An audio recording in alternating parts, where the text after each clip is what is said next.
Hello, everyone, and welcome to episode 1 of Kids on Bikes. Everyone, the exciting game. To episode 1 of Kids on Bikes. Exciting. Very exciting.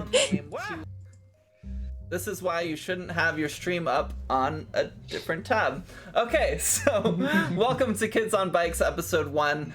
With me today, I have a lot of my friends that I've known for a very long time, and I am very excited to play a game with them, because some of them I haven't played a game with ever, being this side of the screen, and others I have played with many times, being that side of the screen, that I just really love playing with.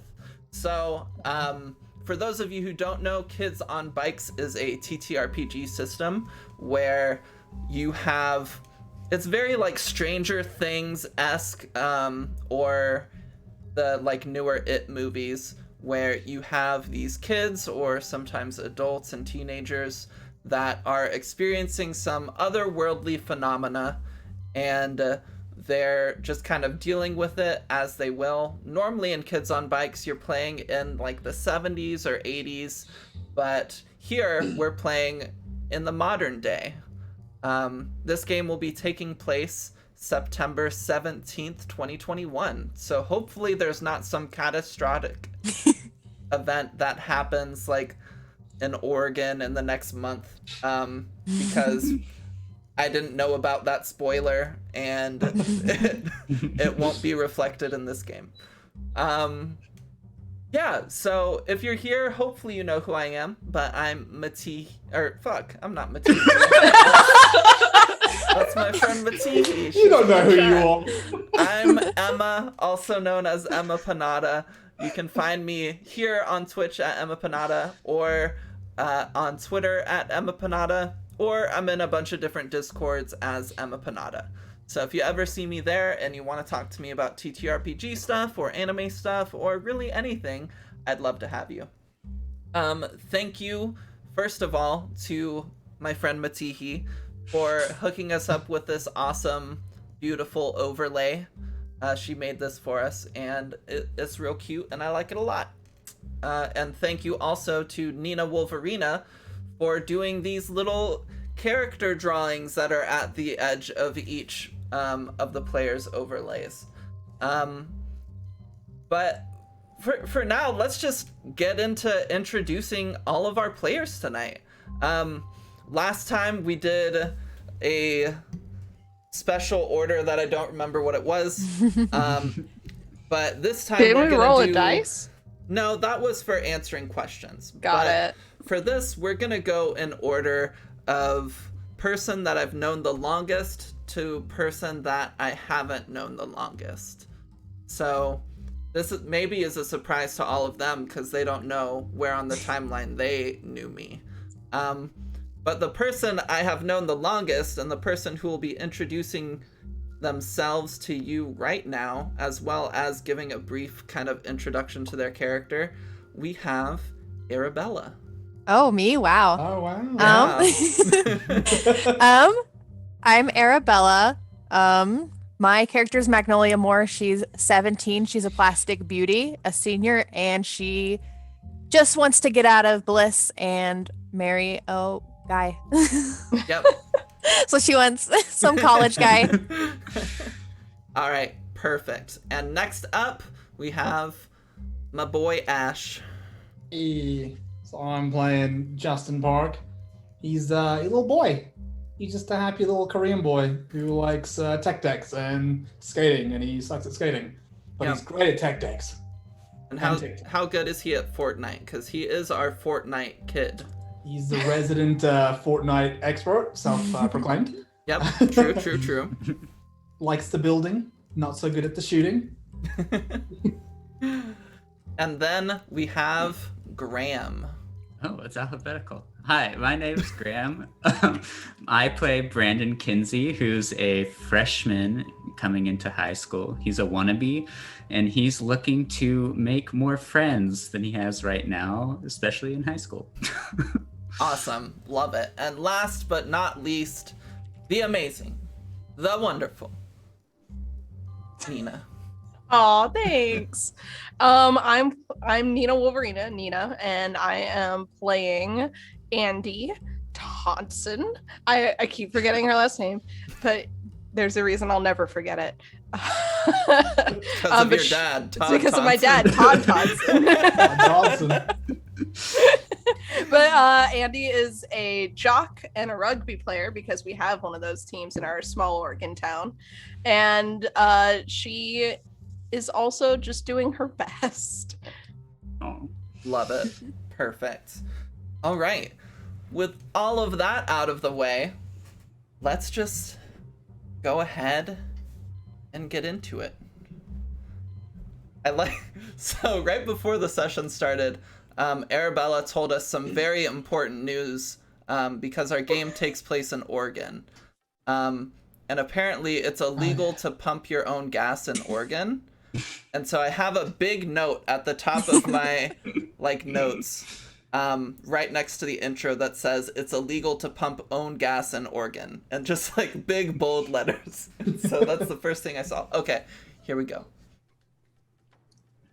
Our adventure takes place early in the morning on Friday, September 17th, in the small town of Bliss, Oregon, which is not real, don't look it up.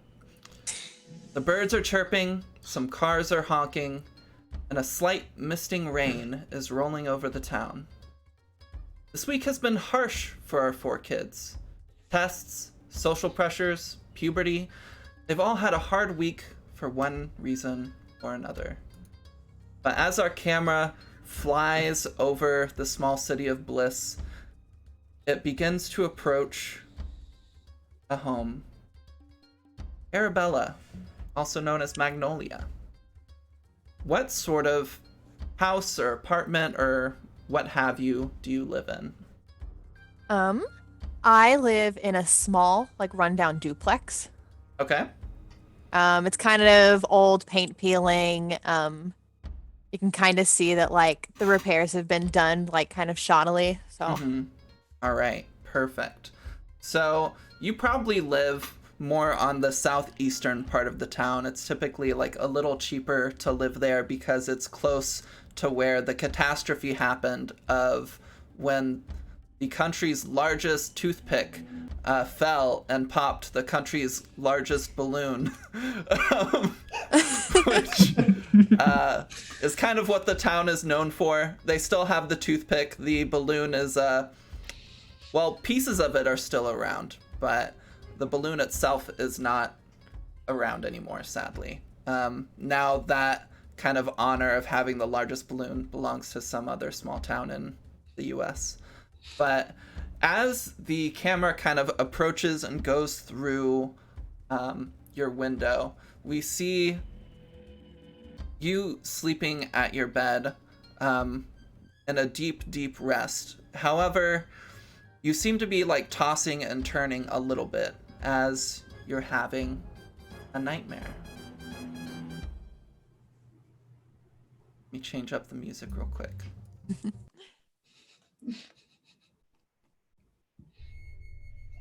All right. So in this nightmare, you know those nightmares or dreams, nightmares where you aren't actually yourself. You can tell that you're somebody else in this situation. Mm-hmm. It's one of those. You feel scared. You know you're hiding in a closet of some sort. You see these clothes kind of draping down from various hooks. They feel old and dusty, as if they haven't been used or taken care of in a very long time. As you're hiding there, you hear something outside of the closet. Something you know is looking for you. You hear the creaking of floorboards as it walks just outside. And you hear what sounds like leather stretching with each footstep. I don't know if my mic will pick this up in Zoom, but we're gonna try it.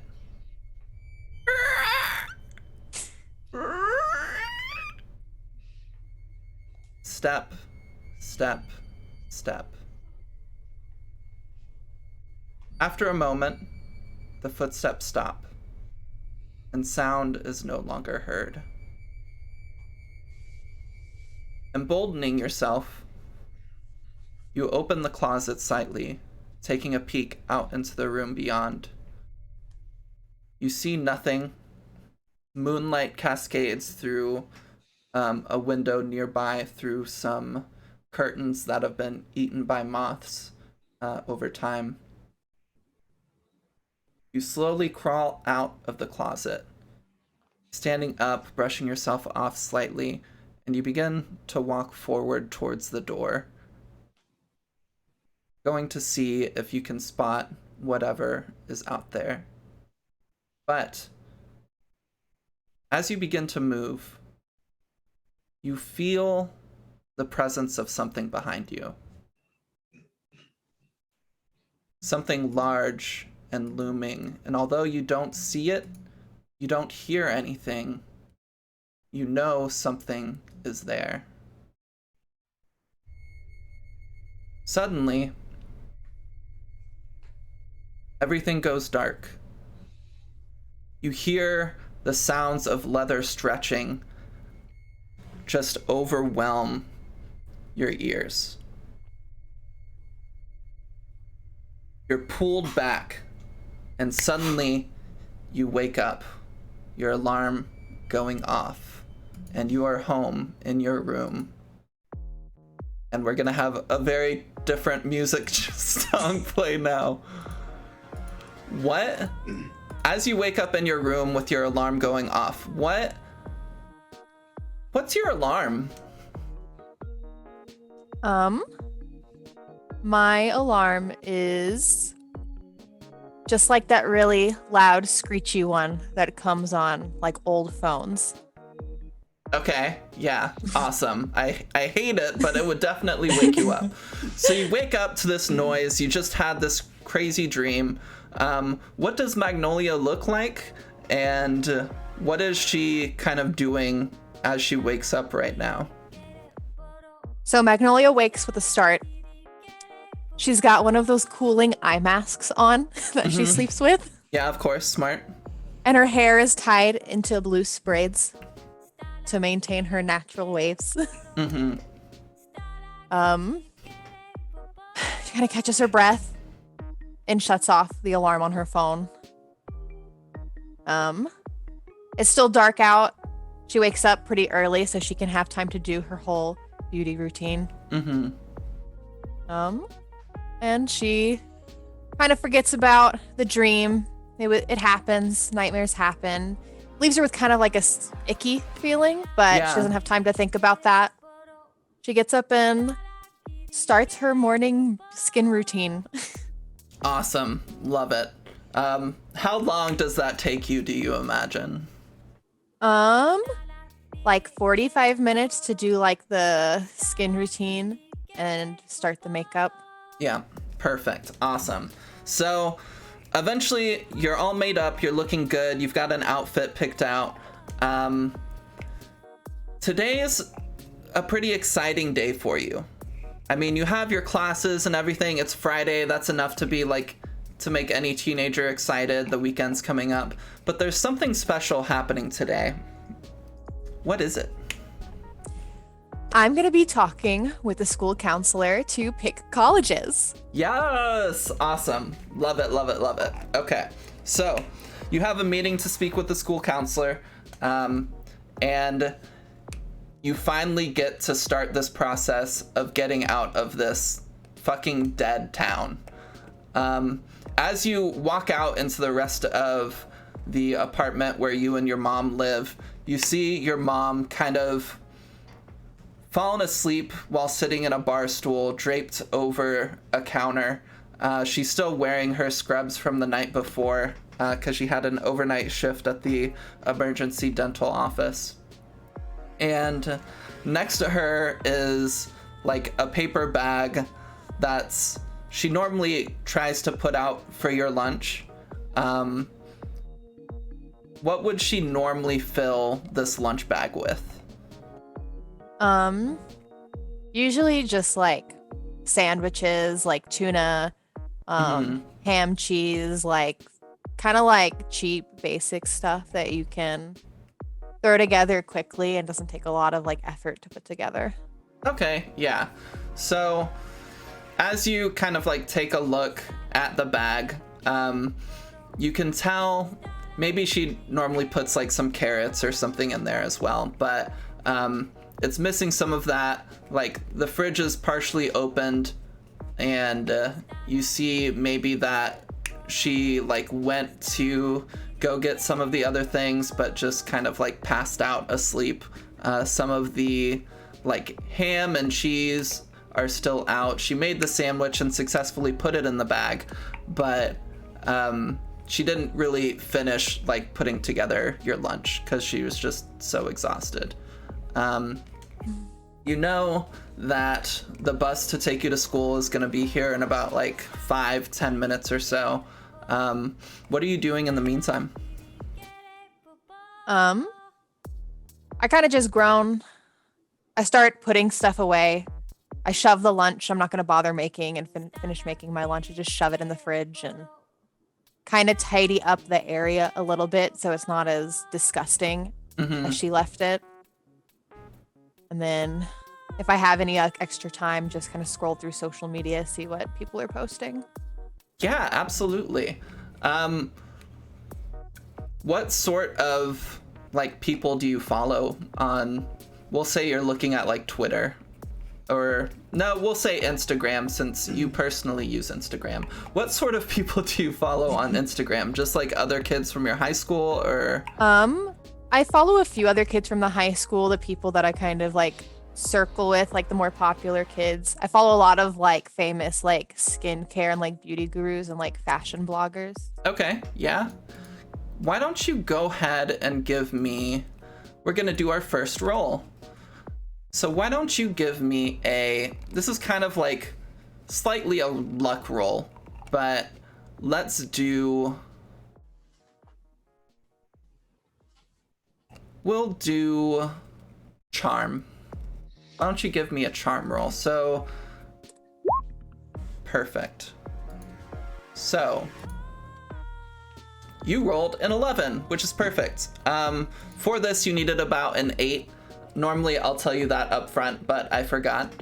And so, as you're looking, you see a post from somebody that you like kind of know from the high school. We'll call them Sam Rogers, and like fairly popular guy at school, and you get along with him pretty well, so you two follow each other. But he posted just kind of like a boring mirror selfie, but he's holding like a candle, and in the post it says RIP new kid.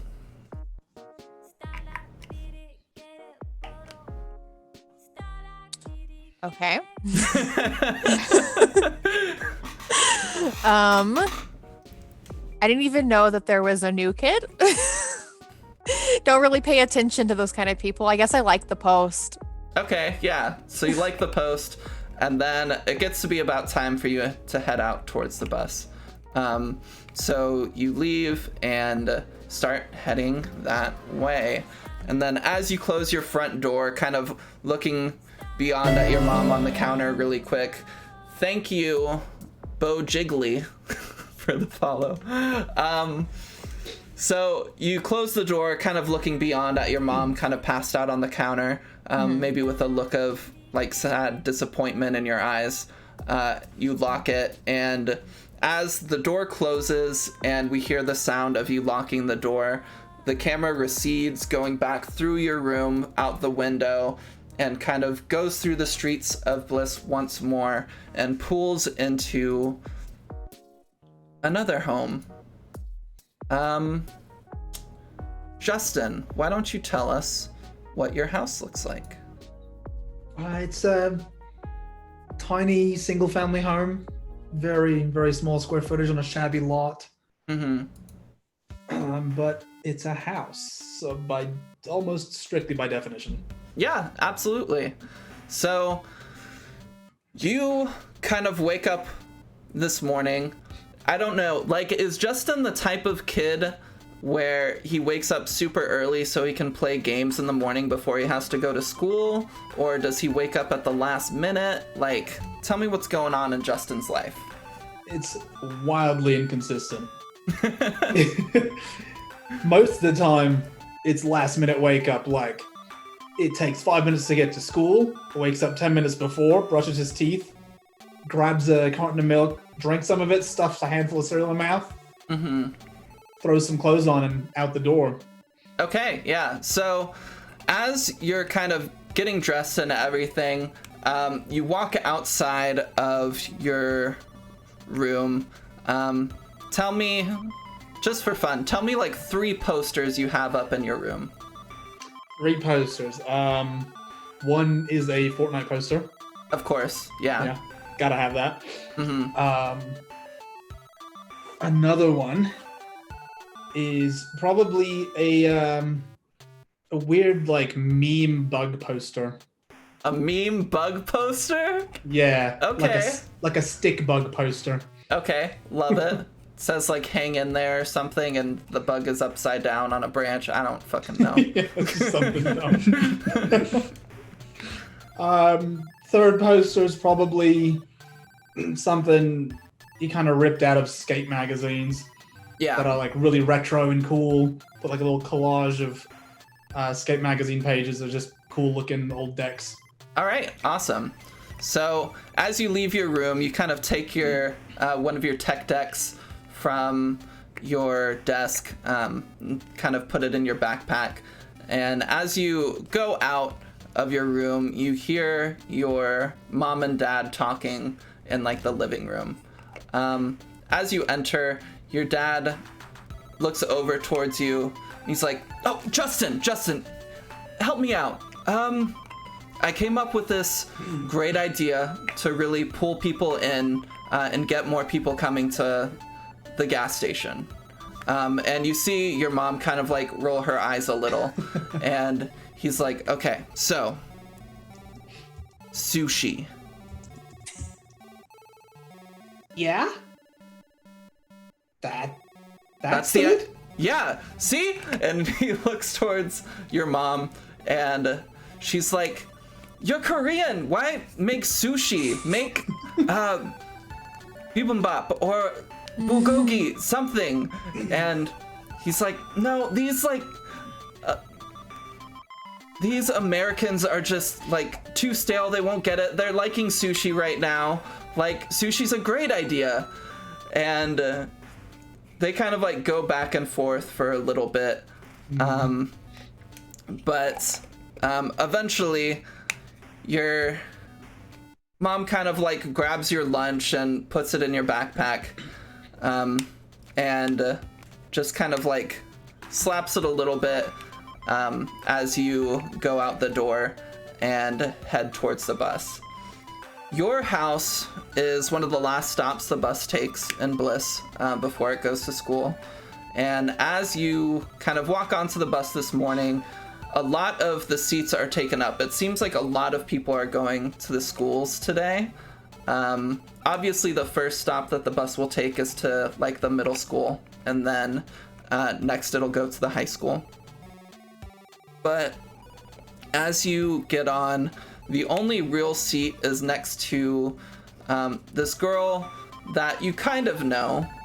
She used to like tutor you a little bit. She's kind of scary, but you see the one empty seat next to Magnolia. Okay, I'm gonna plop down just casually. Hey, what's up? Justin. Mags. Can I glare at you? Don't like being called anything but Magnolia. I know. I kind of pop some headphones in, and then I face the window.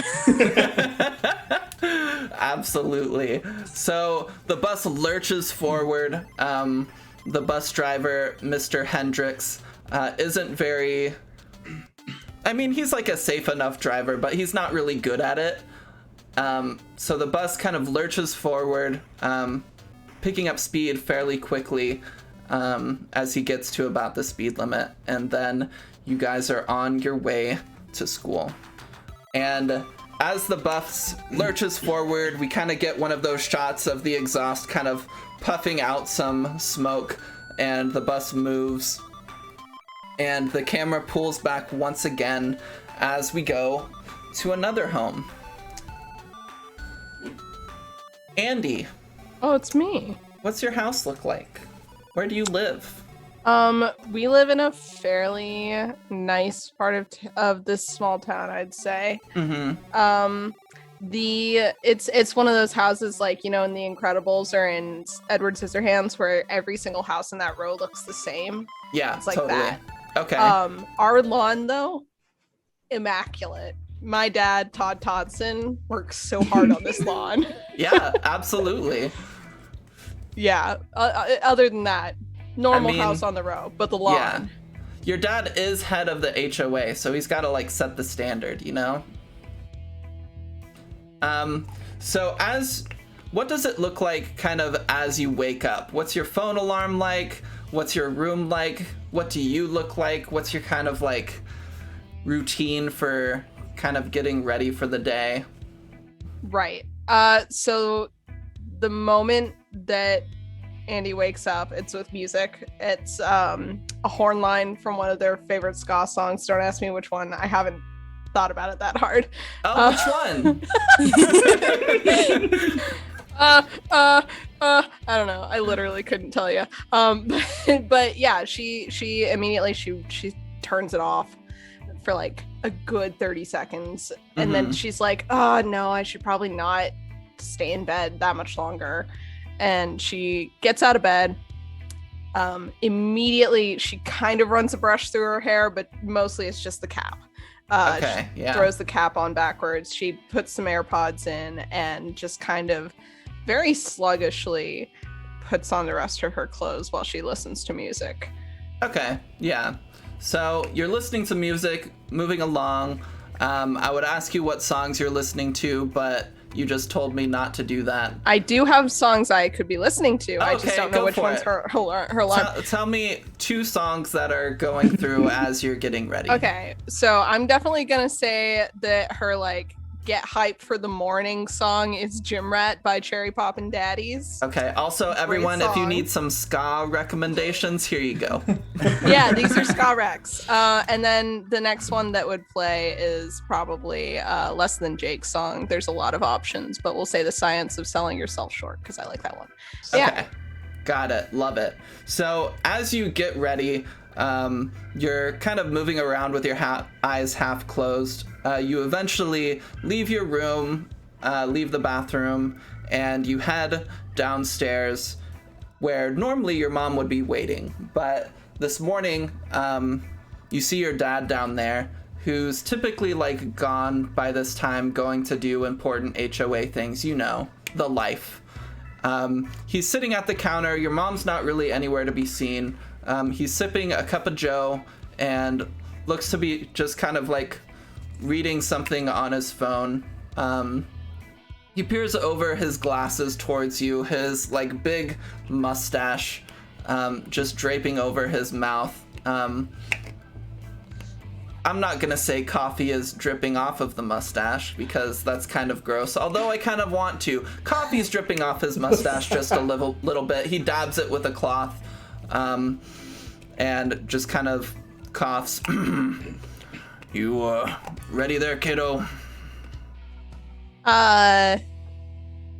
Sure. Where's Mom? She had to. She was feeling a little sick. She went to the doctor. Here's some toast. And he kind of like pushes a plate towards you with just like a single piece of toast that looks slightly more on the edge of burnt than like good toast. A far cry from what your mother typically has ready for you. Annie makes kind of a thanks face, and she's like, "Cool, all right. Thanks, Dad." And she'll like basically eat it in one bite. She just shoves the whole freaking piece of toast in her mouth. She's like, "That's great." Yeah, he doesn't really seem to be paying attention as you do so. He just kind of drinks from his coffee again, and like is looking at his phone pretty like intently. But that's like pretty normal for your dad. And so he kind of stands up. He's like, all right, we got to get going. So he pours more coffee into like a little to-go like thermos, or to-go coffee cup. I don't drink coffee. I don't know what things you put coffee in. Thermoses work, I guess. Thermos? Okay. So he puts it in a thermos and starts heading towards the door with his car keys in hand. And he walks out and hops in the car, and typically you give Brandon a ride to school as well. But your dad seems to not be aware of that.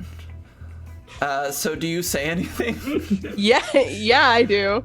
I'm like, when we missed the street, I go, Dad, that was Brandon's street. Aren't we getting him? Oh, yeah, right. And he kind of like turns around at a stop sign after being very careful that nobody's around to see him make a U-turn at a stop sign. And then goes back and heads towards Brandon's house. The camera pulls out of the car and pulls ahead towards like a house. We see the sun shift slightly back as time kind of rewinds, and we get a view at Brandon's home. Brandon, what's your home look like? I think I'm in the same neighborhood as Andy, so it's the exact same house. Cookie cutter house. Okay, perfect. Love it. Yeah. As kind of the camera zooms into your room, what does your room look like? What's it like as you wake up? What is your wake up alarm? Give me all the deets. I'll say his wake up alarm is one of the Mighty Mighty Boss Stones songs. Probably the impression that I get, because he's still on the more basic side. I believe that is ska as well, audience, just so you're aware. Is ska, which is not a Nordic form of music, which I thought it was. Yeah, old Nordic ska. Yeah. But his room is pretty tidy, especially for a guy. He has several posters. He has a Oregon Ducks track and field poster. He has a poster of a whole bunch of different geodes that you can find throughout Oregon. Mm-hmm. But yeah, he wakes up, his clothes have been laid out the night before, his backpack's already packed, and he goes down to try to catch his parents before they head to bed. Yeah, so you wake up maybe a little late today. Your mom is already in bed. It's kind of always a toss-up on whether she'll be awake or not when you wake up. Working overnight at the hospital, just every night it's like a toss-up on when she's gonna get out of there. So today, she is currently asleep in her room, and as you head downstairs, you see... Do your parents normally make you lunch, or do they just leave some lunch money for you? What kind of situation are you thinking?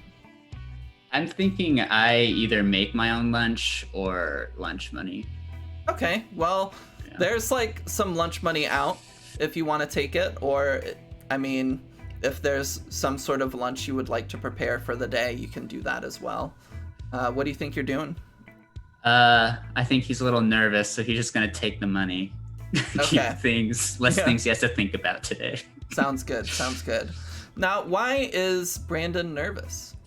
Brandon's nervous because this weekend is the Bliss Rite of Passage, where you go and you spend a night in the lighthouse with some of the other freshmen and hopefully gain the respect of your upperclassmen. There you go. Love it.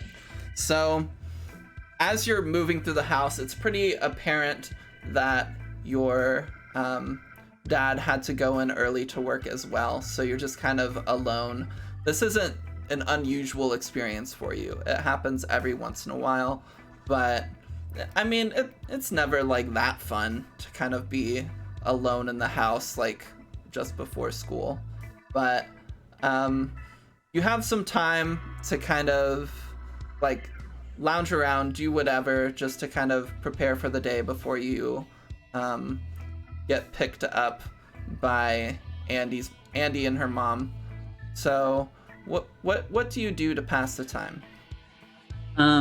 Maybe last night he posted a story about getting ready for the lighthouse and he's seeing who's viewed it. Okay, yeah. Checking his likes, see who liked his stuff. And then maybe also researching like what to do if there's a bear. Yeah. If someone's like excessively bleeding, how do you stop the bleeding? It's all kinds of different things. How to start a signal fire, how to shoot a flare gun. You know what? Just to see how much you learn, why don't you go ahead and give me a brains roll? Okay. If I could find my mouse, I would do that. Okay. I believe in you. I found it. Okay. Brains. Okay, so that's not great. So I think you're just very nervous and you're like overwhelmed because you failed the roll. You get an adversity token. In this system, whenever you fail a roll or you do something the GM really likes, you'll be awarded with an adversity token. Those tokens can be applied to rolls later on to like help you pass. So say you need like an 8 to pass or something and you roll a 6 and you have 2 adversity tokens, you can spend those to like cause yourself to pass. Or you can use them to help other people pass on rolls as long as it's not like a super quick action that they have to take. But yeah, so congratulations, you're the first to get an adversity token. Woo! You did it. If I keep forgetting to tell you guys what number you need to reach, let me know. Because I keep forgetting to say. I'm too used to D&D where you set the DC like in your mind most of the time. But this system, you're supposed to be a little more upfront about it. But yeah, so I think you're just very nervous and you've got like 5 different tabs open on your phone about like various pieces of information you're trying to learn. Like, what do you do with bears? Like, how many different kinds of bears are there? Like, what bears are in Oregon? Like, how do I stop someone's bleeding? And you're just trying to learn too much too quick. Conflicting information about what to do with bears, so I don't really learn anything. Like, does it play dead or look really big? Like, what is it? Yeah. Make a lot of noise. Absolutely. It's hard. The internet lies sometimes. Yeah. Or people just don't know what they're talking about. But I think you find one post where somebody's talking about how peanut butter is great for warding off brown bear attacks, and his nan swears by it. And she's never been eaten by a bear, so she's got to be right. True. Yeah. Track record. But eventually you hear the telltale signs of a car pulling into your driveway as Andy and her mom have arrived. And walking outside, locking your front door, you turn around and it's not exactly the car you're used to seeing, and in the driver's seat is Andy's dad, Mr. Toddson, the head of the HOA in the town, wielding all of the power of the HOA behind him. He's a bit of a cold person, not exactly great at connecting with people, especially kids, especially his own kid. But you see them there, and yeah, I mean, you can just get in the car if you'd like, or if there's anything special you'd like to do, you can do that. I'll get in the car. I'll be like, "Good morning, Mr. Todson." Hey, good to see you again. Yeah, I'll just get you kids to school. And he kind of like pulls out, and now that Brandon's in the car, Andy, I think maybe you just, out of habit, like connect to the Bluetooth in the car to start playing ska, just so you two can listen together. And as it starts, your dad just kind of like, "The hell's this?" Just start music. Mom lets me listen to it. Oh, no, I gotta show you kids what like actual good music is. And you know your dad doesn't have a great taste in music. Nickelback. Oh, Mr. Tots. You know what? Yes, he starts playing Nickelback. No. Not the butt rock. What? You two are kind of sitting in the back together. Like, what are you doing as this happens? Andy just kind of turns to Brandon, and she's just like, "Sorry." She just mouths it. Brandon puts up a finger and he pulls out some headphones out of his backpack. It's like offers her a bud. There you go. She'll take it. Yep. Awesome. So as you guys are listening together, what song are you playing? Oh, man, I'm gonna run through all my ska playlists in this one episode. Well, Brandon's the one that passed you the earbud, so it's from his phone. Oh, dang. We are listening to Little Bitch by the Specials. Okay. Yeah. Love it. It's a good one. Awesome. All right. So, Andy, give me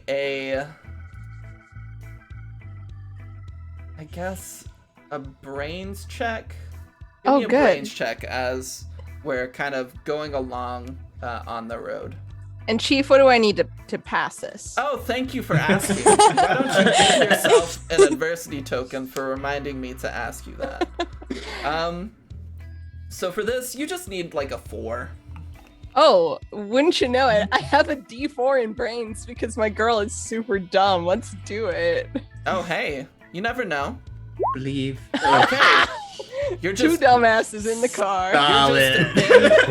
You're just Oh, good. entranced, but you also get an additional adversity token from failing. So now Yay. you have Starting off strong. 2. So your dad gets you to the high school pretty quickly. It's maybe like a 10-minute drive from your guys' houses, so not very far at all. And you're dropped off. It's about as early as your mom would normally get there because she's the school librarian. But what do you two normally do once you get to school super fucking early? I imagine we either still like hang around and listen to ska until somebody else shows up and then we part ways, or Yeah. The moment someone cooler shows up and you peel off, she doesn't take it as an offense. She's just like, and this is where we're done. Yeah. For sure. Okay, awesome. So, yeah, that eventually happens, and then other kids start showing up. You all start, like, heading to, like, classes or whatever to go throughout the day. Let's see. So, our sole... What's the word? Person left out. Stick in the mud, whatever. Justin, you're at the middle school, not the high school. So, Justin, as you're dropped off at the high school, or at the middle school, and you no longer have to sit next to Mags, you leave the bus, and you kind of get off, eventually meet with your friend Justin. You've got like a few minutes before the day starts. You two are in like the same like classes anyway, so you two typically like stick together. But as you approach, he's like, "Oh, hey Justin, how's it going?" Hey, Justin. Yo, check it out, dude. I got this kickflip varial down. He like drops to his knees, pulls out the tech deck, and starts like screwing with it. Yeah, Justin kind of like gets down on his knees as well and is like watching. He's like, "Oh, dude, that's so cool." Right? Like, get this into a grind? Oh, man, it's gonna make a good TikTok. Yeah, maybe you'll get like 10 views on that one. Oh, man, I'd be famous. Yeah. Oh, you should have seen, like, Jeremy Winsworth was making a TikTok of our, like, lacrosse practice yesterday, and, I made some really good, like, goal. I don't know what scores are called in lacrosse. I did no research into lacrosse. I made some great touchdowns, and, Home run. I mean, like, he didn't put them on the TikTok, but still, it was really cool. I was on the videos. No way. Yeah, look. I have to see and it. he like pulls out his phone and starts like pulling up TikTok, and he's got it saved. And goes to show you, and you see him like in the background of some shots. It's mainly focused on like the main kid whose channel it was. But Justin's there. I think in one he like flung the ball to the other kid, and whose name I already forgot. Jeremy, yeah. Flung the ball to Jeremy, and yeah, eventually got it there, and then Jeremy scored a goal, but he's kind of there, but not super noticeable. But it's the coolest fucking thing you've ever seen. Oh yeah, freak out. It's like, whoa, there you are, you're on video. Yeah. It's a little pass. It's got like 20 views. Whoa, 20 people know you? Yeah, it even got a comment. What'd it say? He pulls up the comment and he's like, "You suck." Yeah, but they know you. Yeah, it's You got haters. so cool. And That means... I mean, they probably weren't talking about me. They were probably talking about Jeremy. that guy sucks. He's not the best, but he's wanting to go to like Maryland and play there. But I don't think he'll get there. What's in Maryland? Leaves? Well, Maryland, like, they play a lot of lacrosse. Apparently, this is true. Nothing about lacrosse. Lacrosse is Maryland's state sport. Amazing. Hey, good on you, Maryland, for doing way to that. Yeah.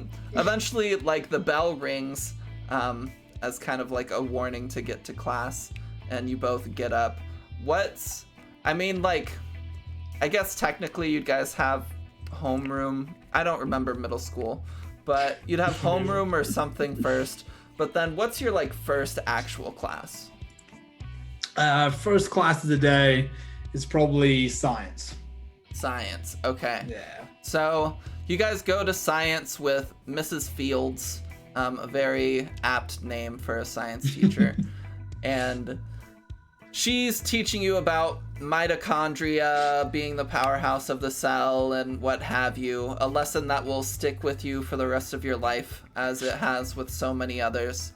When an announcement comes over the PA system, and it's like, excuse me, everyone please come to the auditorium for a special meeting. Everything's fine. You can leave your things in your classroom. Please come to the auditorium. Thank you. And Mrs. Fields is just like, kind of looks around, slightly frustrated. It's very plain that she didn't really know this was happening either, but she just kind of throws her hands in the air and she's like, well, okay, everyone, let's line up, please. Single file line, just fill up, stop messing around, just get in line. And you all line up, and then you start heading to the auditorium along with all of the other classes in this middle school. And while we do that, or while we set that up, let's go on over to Magnolia. Magnolia, your meeting with Becky, the counselor, is a little bit after lunch today. But what's like your first class of the day? What do you have? My first class of the day is English. Okay, cool. So you go to your English class. Right now, the teacher has been kind of setting up reading like Shakespeare, probably fucking Romeo and Juliet or something. That's a popular Shakespeare one. And he's been talking about kind of like the first week it was a lot of like get to know you games and going over like the books you'd read, and just kind of some reminder lessons from last year. And now like today is supposed to be the day that you guys actually start Romeo and Juliet. And like all awkward English classes in high school, you're reading it together. People are gonna like play different roles, and just you'll read it as a class. And as the roles are assigned, you're obviously Juliet.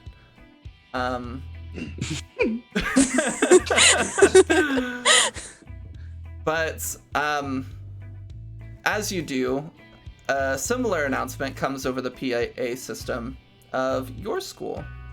And it's Becky, the counselor, very familiar voice. Hey everybody, I hope you're all having a great day so far.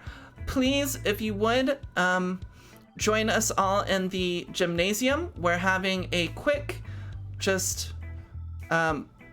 what are those big fucking meetings where they have... Assembly? An assembly? Thank you, thank you. We're having a quick assembly, and you go ahead and bring your things, because this might last the rest of first period. And your English teacher is like, what?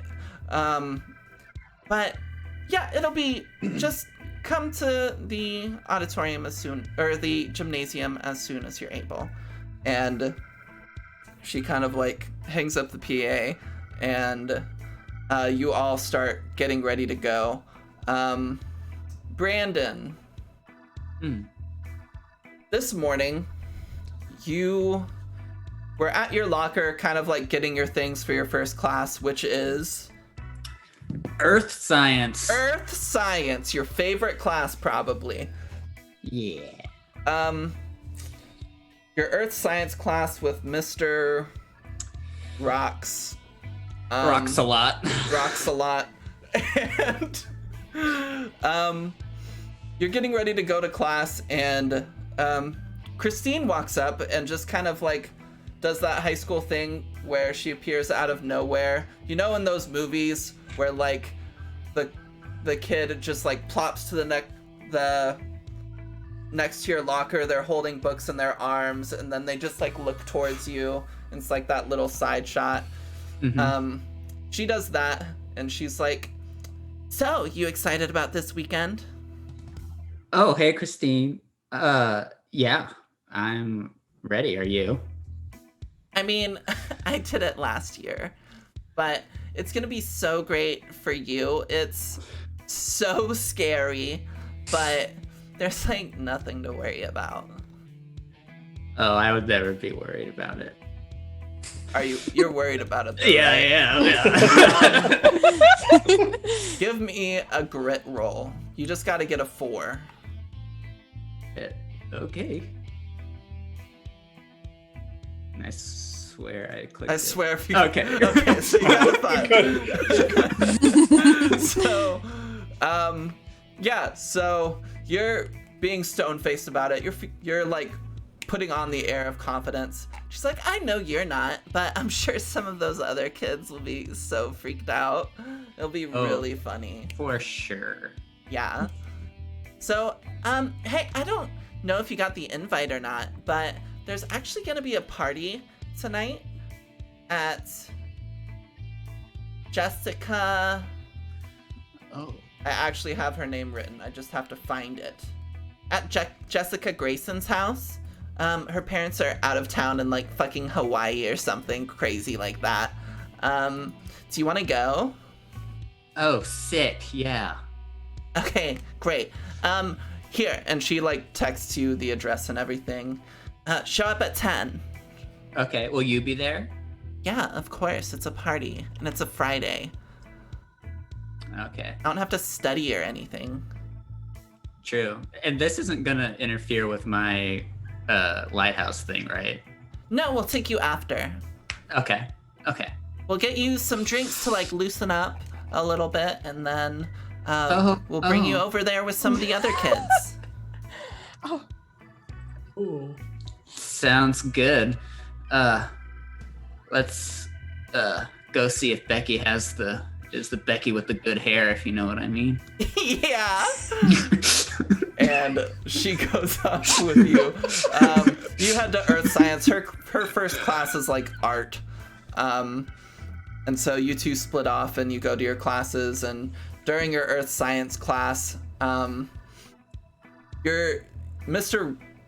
Rocks, we'll call him Mr. Rocks for short, even though his last name's longer. I just forgot it again. Rocks a lot. Rocks a lot, yeah. Rocks-a-lot. Mr. Rocks a lot is a very like monotone person. He's not the most exciting teacher. It's the first class of the day for a lot of other kids, so they're very tired, but you are invested, and you're like asking questions or like saying corrections to things that he gets slightly wrong maybe. Or like adding on to the lesson because you know so much. And eventually the same PA announcement comes over the system, and we will go over to Andy. Andy, Hi. what would you do early in the morning before class? After Justin went off with the cool kids, Brandon. but Brandon went off with the cool kids. what would you do? I think Andy. God, she probably does what I did in high school before class starts, which is go find a quiet place to sit and just scroll through social media. Okay, totally. So you're scrolling through social media. There's some, I imagine maybe like back when I was in high school, kids would hang out before class in the cafeteria. So we'll say you're like there. There's like one table of kids playing Magic the Gathering, another table of kids playing Yu-Gi-Oh, and they obviously hate each other because they're on opposite sides of the already pretty small lunchroom. There are a few other people kind of scattered around doing their own thing like you are, but eventually the bell rings and you head to your first class. What is Andy's first class? It is math. She's both of the opinion that it sucks to have math that early in the morning, but also you're getting it out of the way.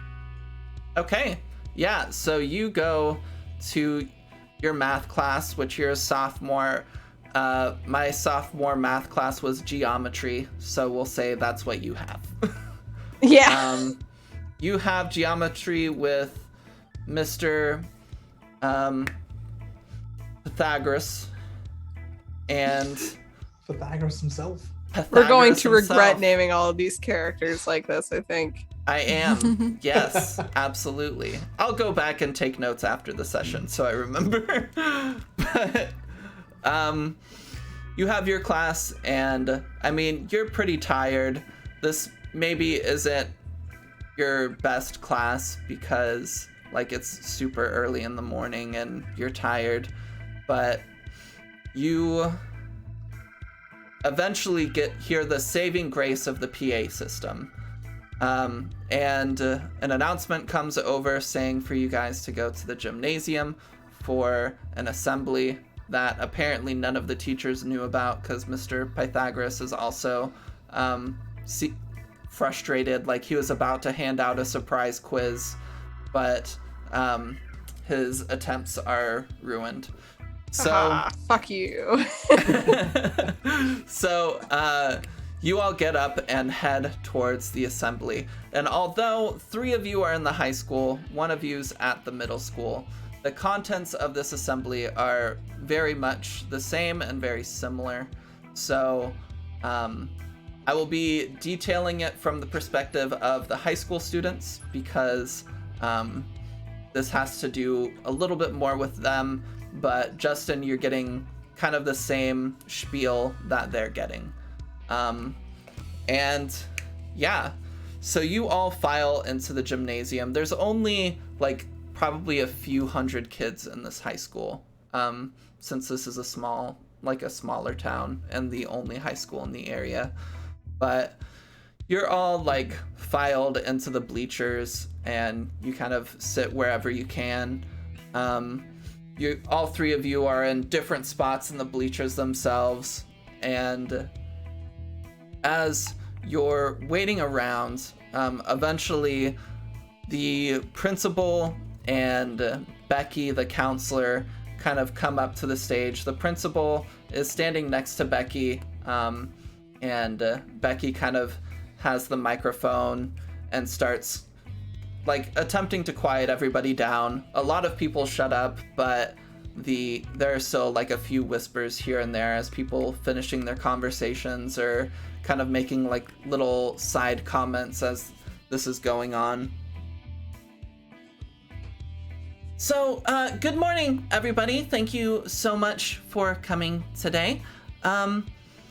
Some of you may have heard some rumors or some little mutterings about this already, but we wanted to gather you all together today so that we could tell you this ourselves and just kind of answer any questions that you have here in this safe space.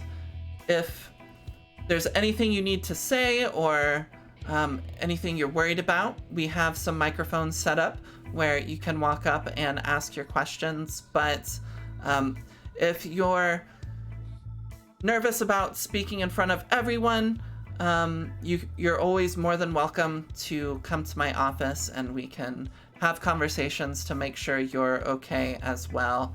And some like kid shouts out, "Hurry up already!" And she kind of like looks towards the kid. She's like, "Mr. Anderson," and his little group of friends laughs, and she's like, "Okay, so it was confirmed last night that one of our fellow students has passed." Oh. And like a little kind of noise kind of goes through the student body as this is said, and a few people start whispering to each other, and those whispers turn into echoes in this gym as noise begins to pick up. And she's like, okay, quiet down. And eventually people start quieting down once again. She's like, so Brian Shavers, a junior at our school, this was his first year here. He was wandering around alone at night and has sadly passed. There's details of his passing are still not public information. We would just like to let you all know that he has passed. Please have his family in your thoughts during these times. This is very difficult for them. And just, I know many of you probably didn't know him very well, and there's a lot of confusion in the audience as well, as a lot of people don't really know who she's talking about. She's like, right, and they have like a little projector set up, and they put a picture, like Brian's like school ID picture, on the projector screen. And Question: is he hot? I mean, what is Magnolia's type? She likes kind of like the dark, mysterious type, like lean but like still fit looking. Maybe. So, Magnolia, I'm glad you asked this question, because of everyone, he was new this year. Andy and Brandon, if you'd like to make, I mean, you don't have to make rolls. If you would like to have had an encounter with this person before, you totally can. But Brian was a new kid at school. He was originally from Massachusetts, but his family moved to this side of the country. He has an older sister that goes to Western Oregon University. And actually, the reason why, Magnolia, you know this kid, even just barely, is a few days ago, he actually talked to you. He shares third period with you, which is...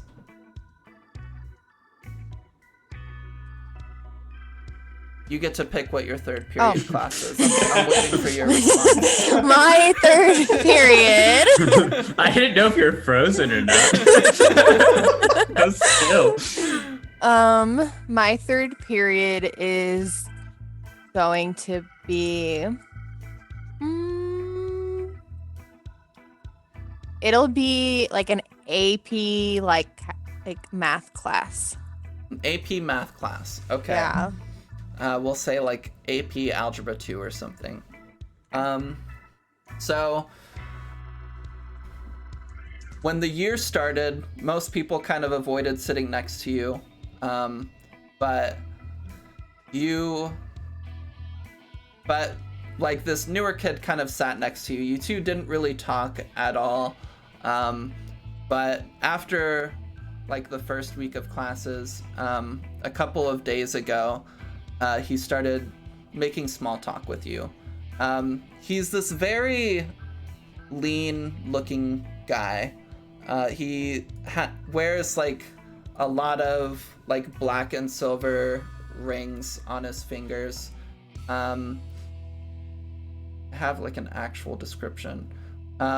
He's got like a soft kind of thinner face and like this shaggy brown hair.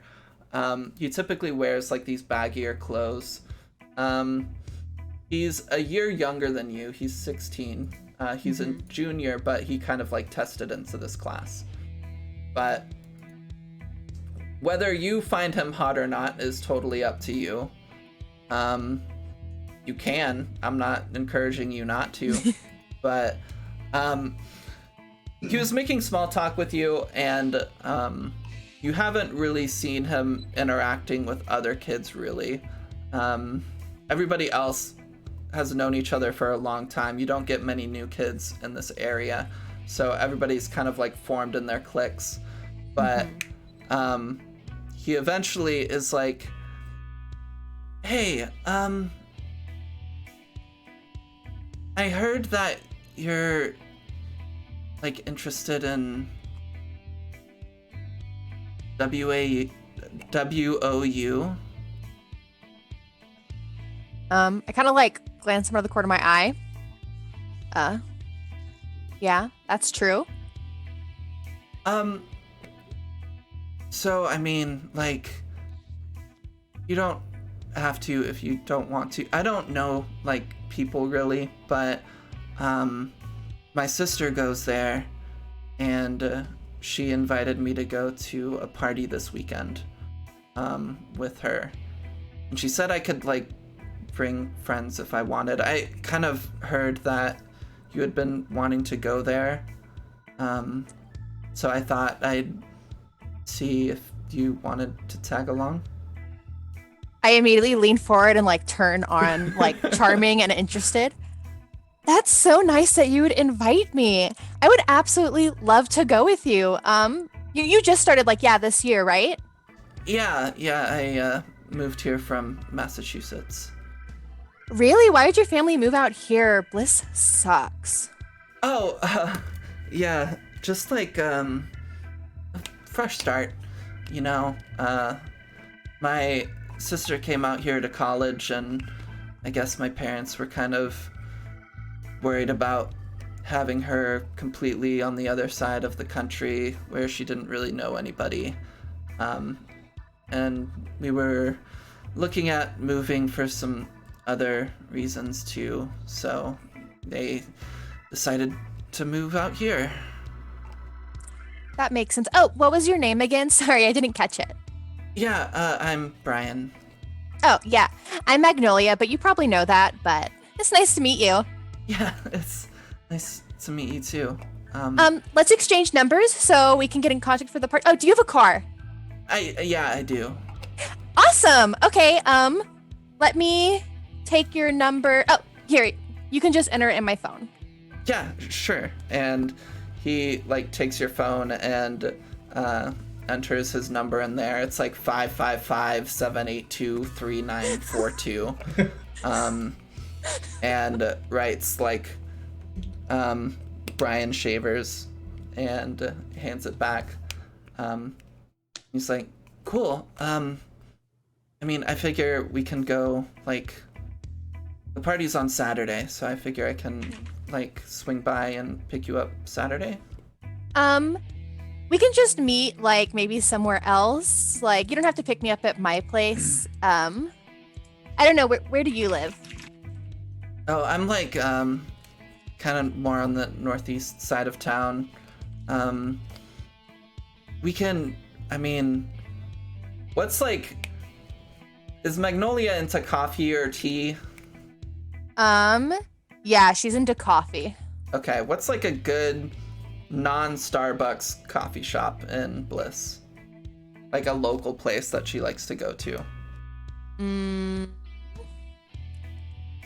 It'll be Grounds for Coffee.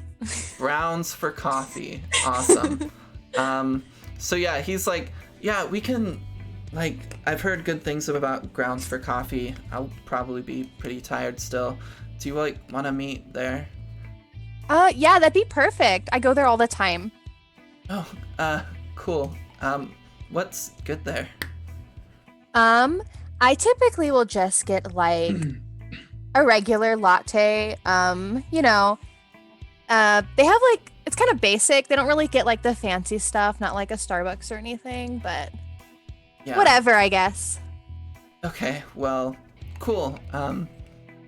Awesome. Yeah, so I'll meet you there. And then Sounds great. the teacher kind of like starts the lesson, and Brian kind of like awkwardly stops talking and just like gets really focused in on his notes. But yeah, so as like his picture is kind of displayed in front of the auditorium, you obviously remember this interaction, and you know your plans for the weekend are kind of kerfunked since he's dead. That sucks for me. Yeah. Andy and Brandon, do you guys think you've had any interactions with this kid? He's new to town, so if you're interested in people that are like new to the city, then maybe you've approached him or talked to him a little bit. He's kind of like quieter and a bit more withdrawn. He doesn't like to interpose himself into social situations, so it's been a bit of a hard transition for him.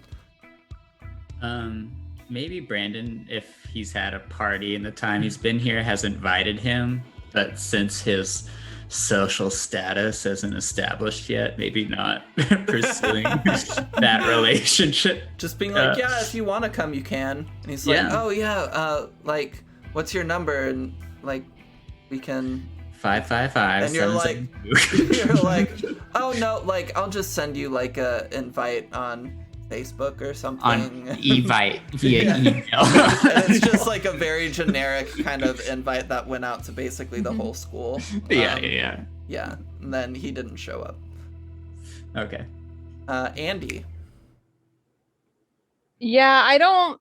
If he's not involved in sports, then probably not. He's not involved in sports. Or I guess if at lunch he would eat off on his own, Andy also eats off on her own, so it's possible that Maybe at you like lunch- ate off on your own, like near each other. Yeah, Okay. right. Yeah. That makes sense. So you've maybe like seen him around, and seen him like kind of looking at you like he wanted to start a conversation, but like it never actually happened.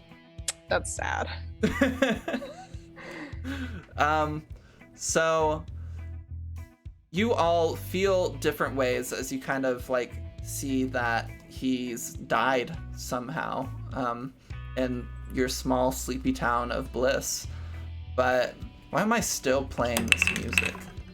This is the ska music for Nina. Okay, we'll do like this music. Ron also was a fan of ska. I was just vibing to it too hard. I need DJ That's Stella how it gets to you. work That's the music. understandable. Yeah. That's how ska gets you. So you all feel different types of ways about this announcement, and whispers start flooding through the gymnasium as this is being talked about, but Becky's like trying to get everybody under control. She's like, listen, everything's fine. We just wanted to let you all know that this has happened, and if there's anything that we can do to help you or be there for you during this time, losing a classmate, even if you didn't know them very well, can be a very stressful experience. So we just want you to be aware that we are here for you. At the same time, we'd like to encourage you all not to wander around alone at night, and to please always be with somebody else just to be safe. It's very important in any kind of point in your life, but especially as your children. And please, we just really want all of you to be safe. If you have any questions, or if you're feeling any sort of way and you'd like to speak, or if you'd like to say anything about Brian, if you had gotten to know him at all these past couple weeks, please feel free to come down to the mics. We'll give you all a few minutes. Yeah, and so nobody obviously like rushes to the mics. People are just kind of sitting there, like some people are whispering to each other, some people are sitting there just kind of in a state of shock. But as you all are sitting there, what's going through your minds? How are you feeling about this? And if you want to approach the microphone and say anything or like ask anything, by all means, you can do that as well. Let's start with Justin. Justin, you're at the middle school in the auditorium. You've been given the same announcement. They haven't like pulled up Brian's photo or anything, but they've let you know that a local high schooler who is new to town has passed away, and have kind of like talked about that much more in length, and with a lot of delicacy, since you guys are a bit younger. But how are you feeling with this announcement, Justin? Justin doesn't take it too seriously. He's a kid that rolls off his shoulders a bit, Yeah. but he immediately turns to his friend Justin. Yeah. He goes, "He must have been the cryptid. Dude, yeah. He's walking around alone." Absolutely. Now, Justin, what cryptid are you referring to?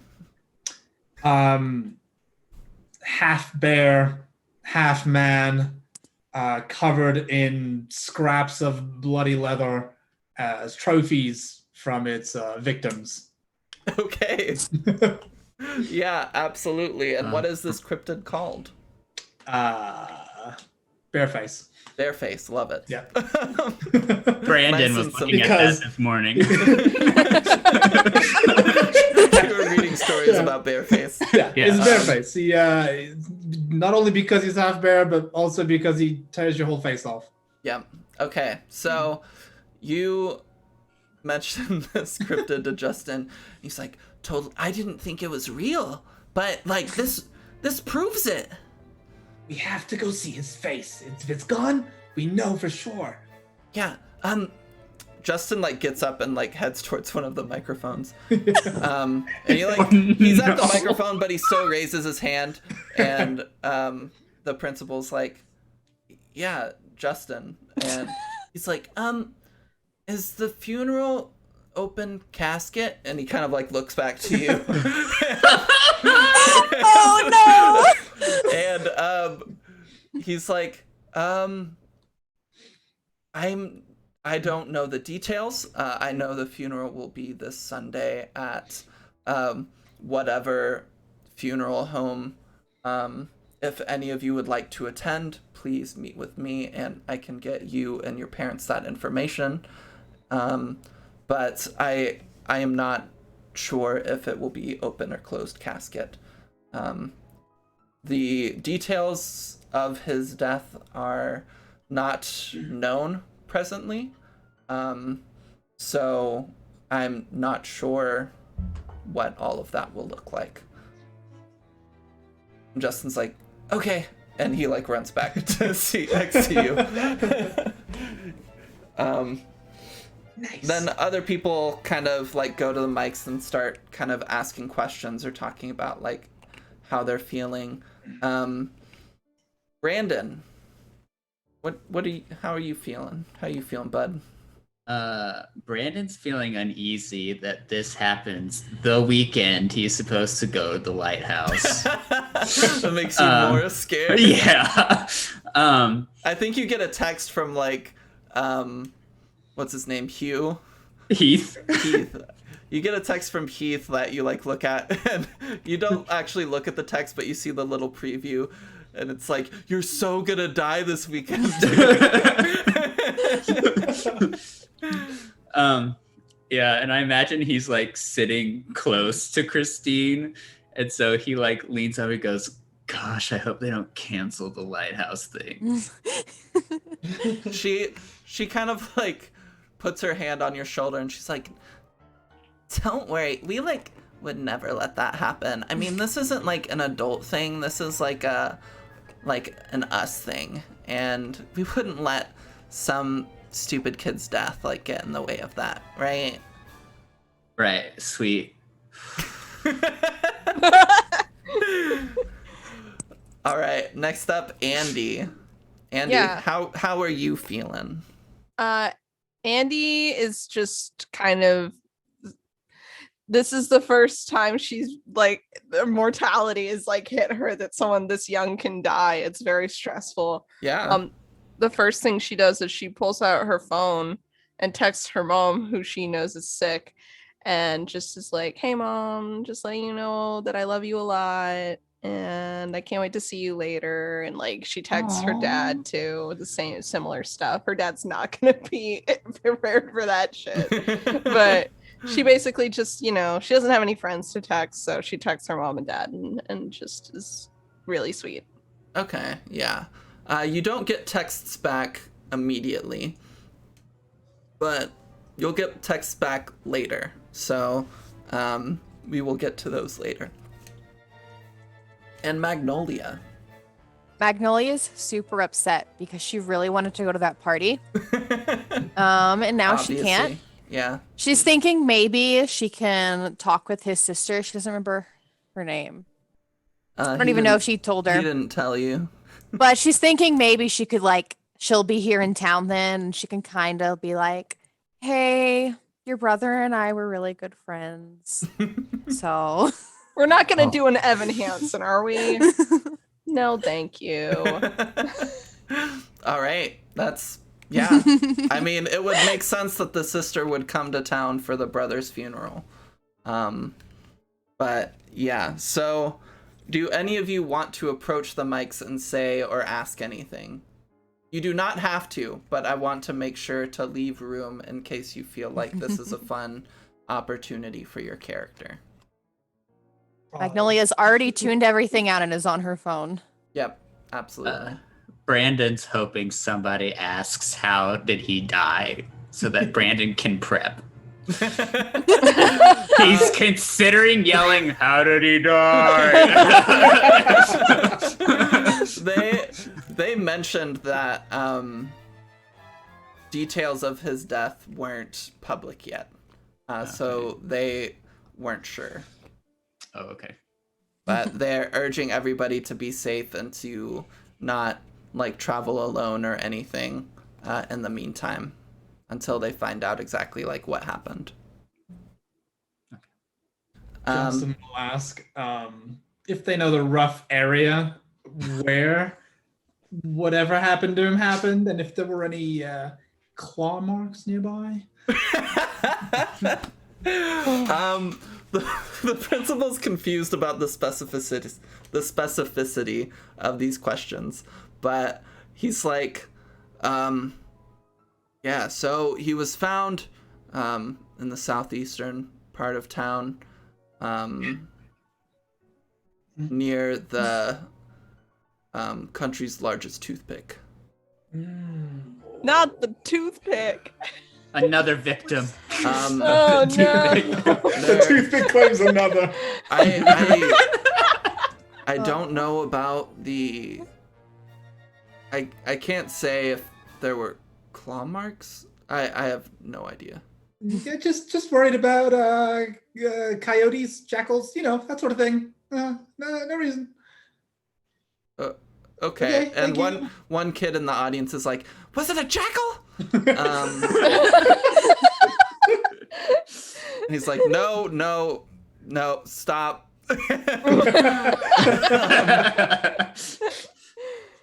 Eventually, the assembly comes to a close.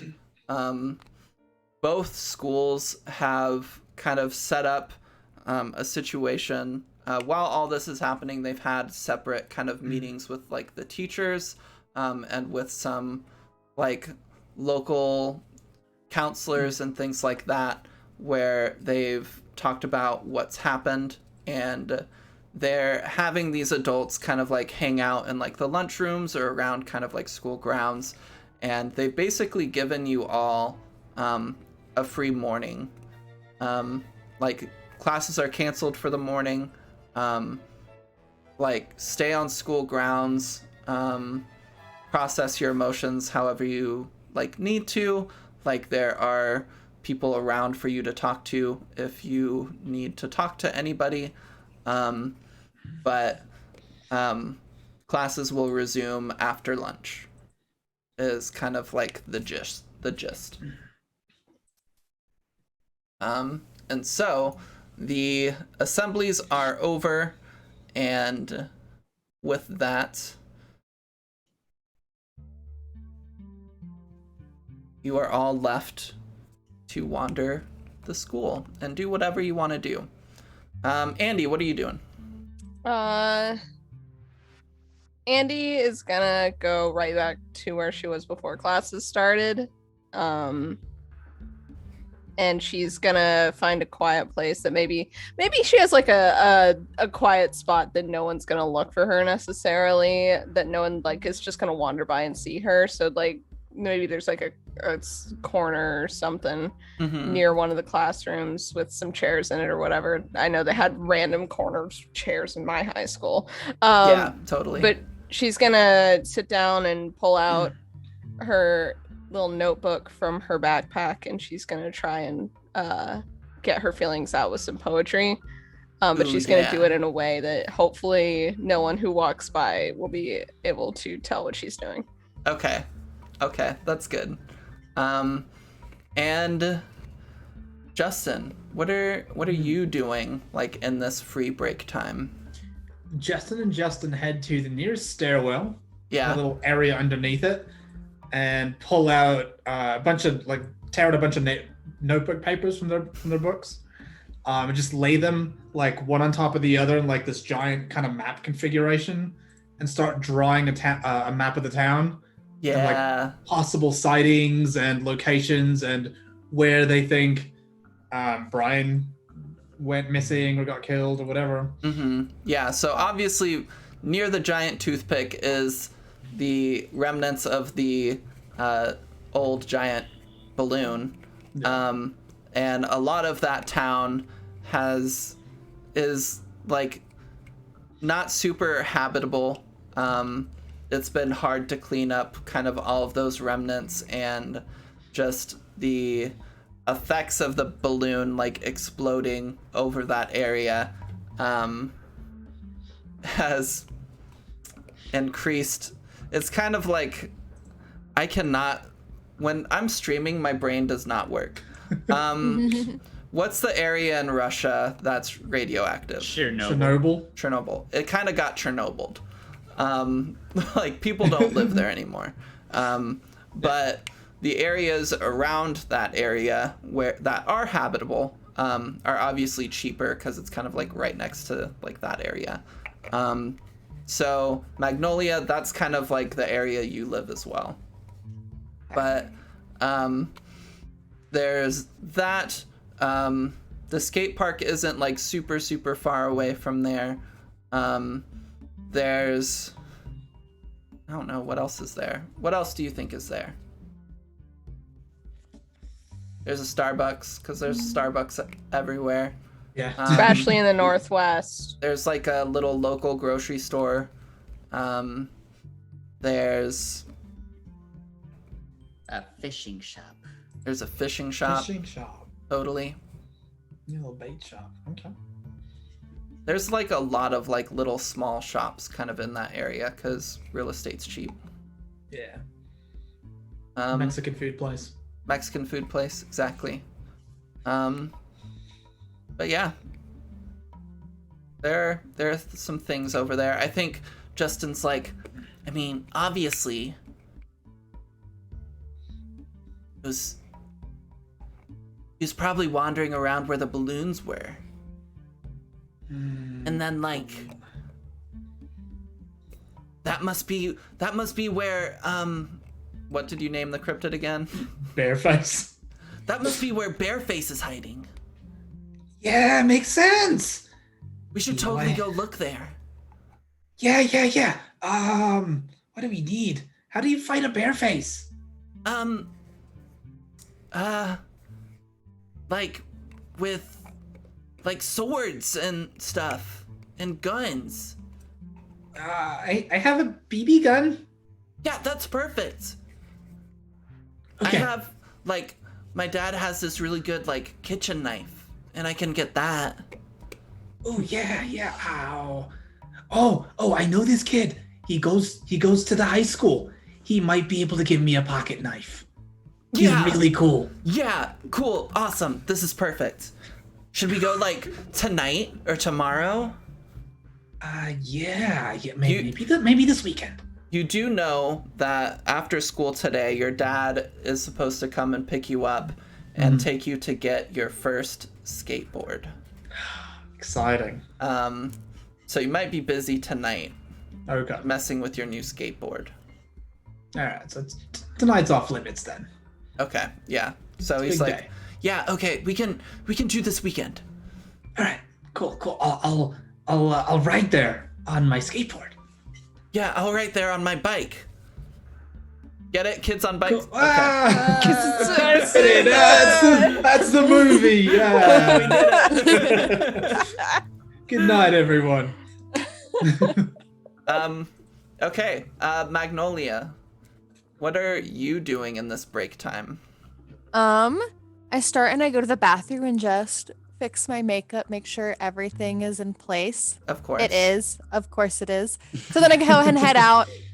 I kind of sit near where like the popular kids are, but like just kind of outside the group. Yeah. And then I just kind of read. Okay. What are you reading? I'm Romeo and reading Juliet? No, I'm reading a romance novel called It Ends Romeo With and Us. Juliet. It ends with us, you said? Yeah. Okay. If you need any good book recommendations, well, I don't know if that's good, but Neither do I. I just looked up popular romance books. It's number one in 2021, so. Oh, there you go. Perfect. Dang. If this stream is for nothing else, it's to recommend ska and romance novels. Yeah, that's what I'm here for. Brandon, what are you up to? I think Brandon's gonna seek out Heath, and he's gonna like roll up to him and like punch him kind of hard. It'd be like, how's it feel to be punched by a ghost? Dude, that's fucking wild. And he kind of like rubs his arm. You see Magnolia's kind of sitting like just on the outside of the group, kind of like all the popular kids from all the grades are like hanging out right now. It's just like one big conglomeration. He's like, dude, did you get my text? You're fucking gonna die this weekend, dude. I know, that's why I was a ghost. I get it now. That's funny. That's fucking funny. Yeah. Do you know like how he died? Nah, dude. I bet like some fucking out of towner like killed him, or I heard that like his family moved here because they were like being chased by this like serial killer, and I bet like he followed him out here and just fucking killed him, dude. Shit. Yeah, it's wild. Dang. Who told you that? Ah, dude, like fucking Jeremy. God, Jeremy. Yeah. Did you see that like his latest TikTok got like 20 views? Yeah, that's not a lot. It's fucking ridiculous. Dude, check mine out. I got like fucking 300 thou. Oh, thou. Sorry, that was great.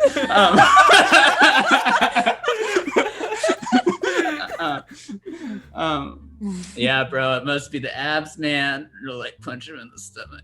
Yeah, bro. And he kind of like punches you back in the stomach a little bit. Oh, yeah. Squishy. It's squishy. You gotta work out a bit. Yeah, more, kid. yeah. I'm still working on my Achilles is still a little giving me trouble, but once it's together, I'll start working out again. Oh yeah. From your like waveboarding accident this summer. Sailing, but yeah. Isn't it like the same thing? Yeah, they're close enough. Yeah, dude. Yeah. Awesome. And then he starts talking to like Christine. So as you all are in this little free period, and as time is passing, eventually lunch comes, and then post-lunch is coming. But we are going to take a quick little breaky break. So everybody get up, stretch, get some water, do what you need to do. We'll be back in about 5 minutes to continue our little tale. So yeah, cool. See you soon. Bye.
Hello, everyone, and welcome back. We are back, and Ash is doing his hot girl shit, eating hot Cheetos with chopsticks.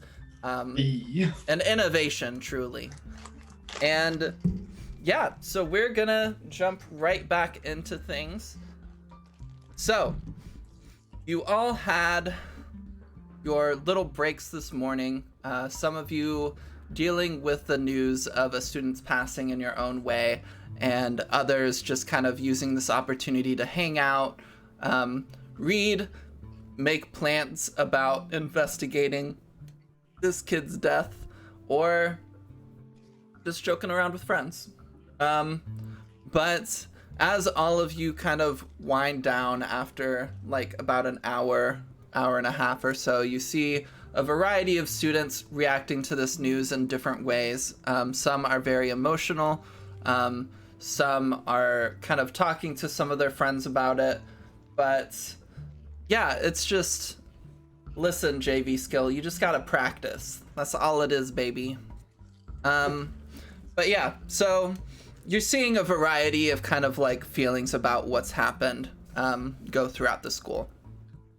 And as you have lunch, and then after lunch, school's starting back up again, all of you are going to your different classes for the afternoon, except for you, Magnolia, because you have a special pass.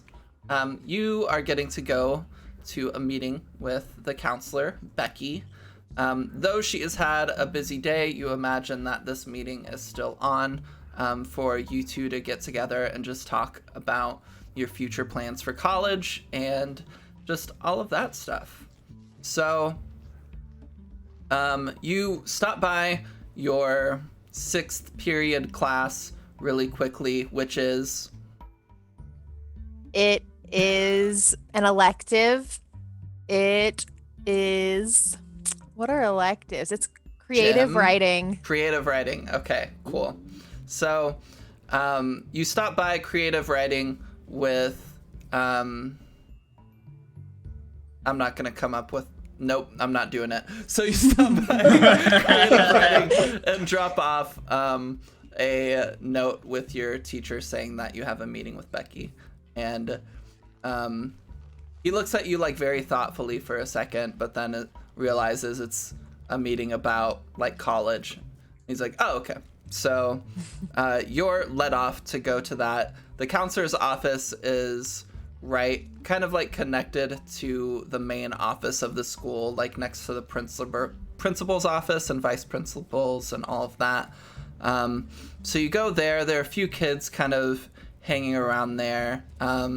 There's like a girl who seems pretty emotional. She's got like green hair and seems to be having a bit of a rough time and is just trying to compose herself. There's like this kid with like this shaggy brown hair and like another kid that's like a bit nerdier with glasses and he's got some bruises on him. And just everybody's kind of like sitting around. But you go and knock on Becky's office door and you hear her voice call out, come in.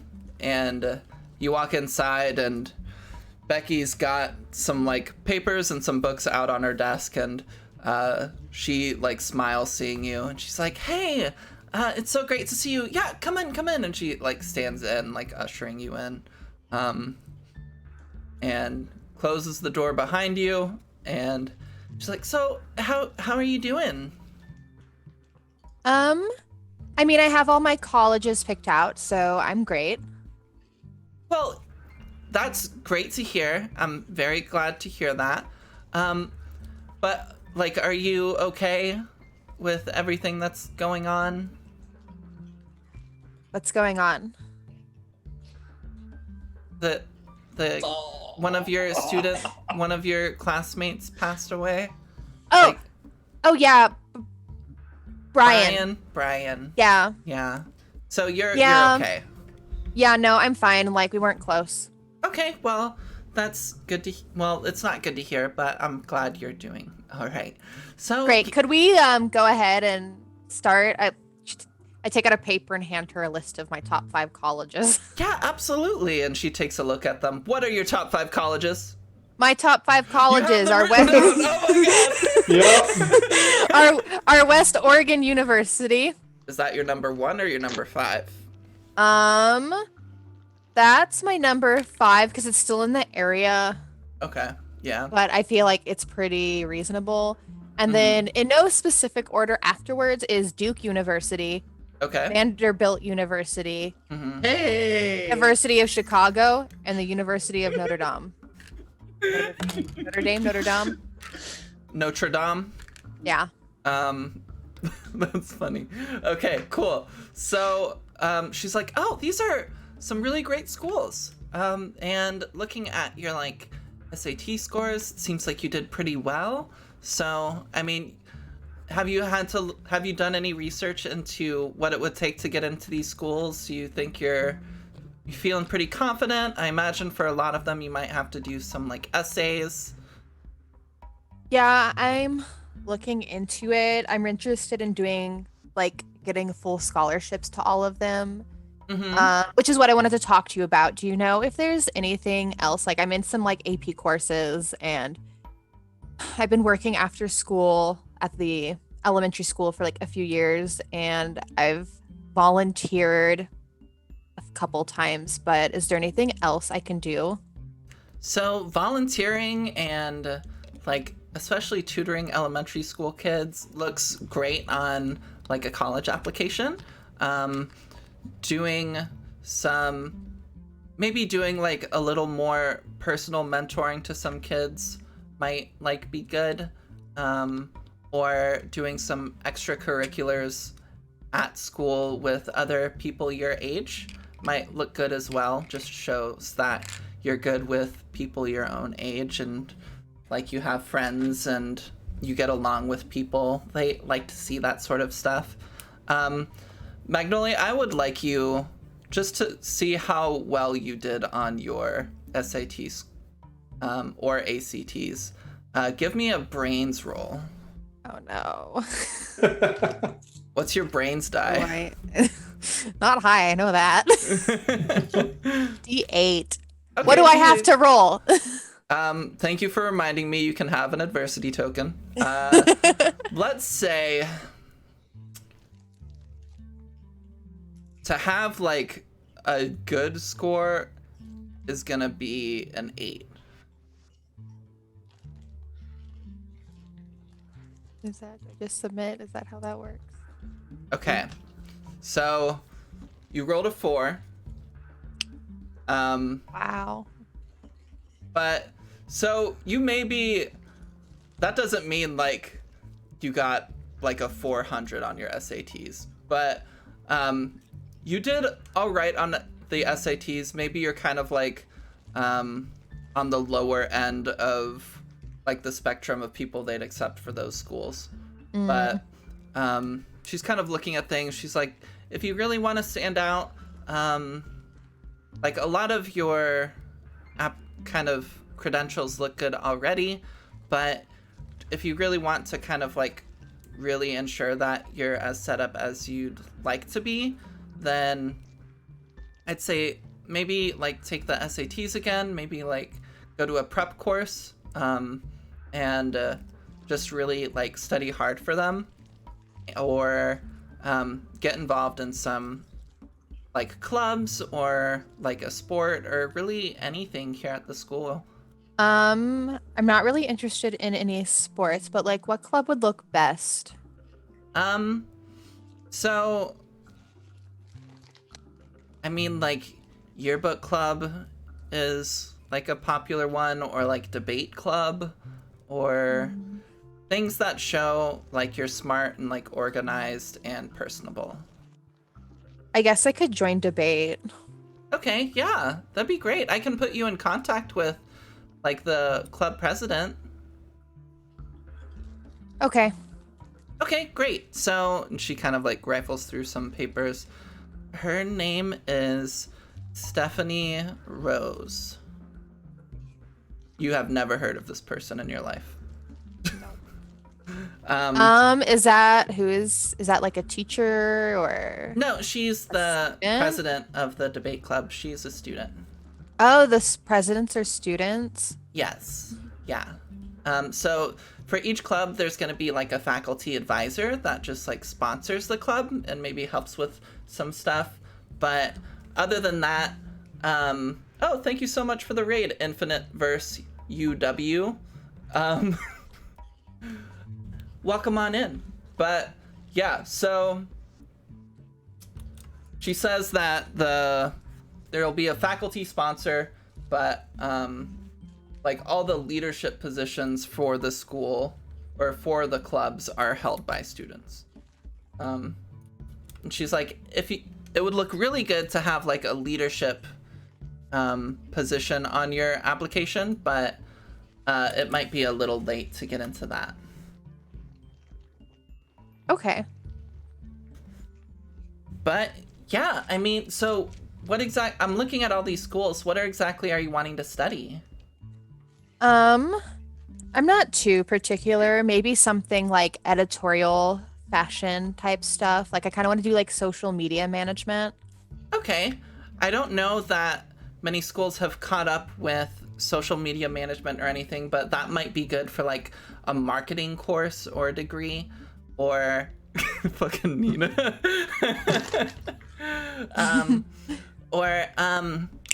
Like if you're wanting to do more fashion stuff, that's going to be more of like kind of an art school is going to have some of those options there. I don't know if any of these schools have good marketing or art stuff. They should be fine with marketing. Yeah, arts maybe not. For some good like art schools, there's these ones, and she hands you a list of some like good art schools that have like good fashion kind of stuff. Do you know what the scholarships look like for these schools? So art schools are a little harder with scholarships. That's what I figured. Yeah, they're typically a bit more like private, but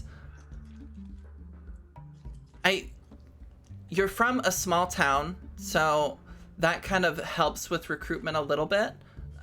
People want to draw from those areas a lot of times, but so that may like help you get some scholarships or but you can always like write essays or apply to other scholarships to help like cover anything that the school doesn't give you. And if you have any problems there, I'm more than happy to help you with that. So don't worry at all. You still have time, but it's good to start like thinking about all of this, you know? Yeah, thanks, Becky. Yeah, of course. Can I ask you like another question really quick? This isn't like to do with this is more just like a regular question. I heard some kid in the hall saying like poggers to is that like is that something kids say now? Like I've seen that online, but it's kind of like cringy a little. Is that something that I need to start saying with the students here? That's more like the freshmen. I feel like you're good if you don't say poggers. In fact, I would encourage you not to say poggers. Okay, thank you very much. I appreciate it. I figured you would know. Okay. I guess I'll head out and talk to... I'm sorry, what did you say her name was? Stephanie Rose. She is in, and she kind of like pulls out Stephanie Rose's like records really quickly. And is like, she's in biology right now. Okay. I think they're doing dissections. I think she's vegetarian, so she might appreciate you pulling her out of that class to talk about like club stuff. And she'll like write a note of like, hey, please excuse Stephanie to talk to Magnolia about club related activities and duties and all of that. Great. Thank you. And I'll go talk to her. Okay. Then I head out and I head over that way to biology.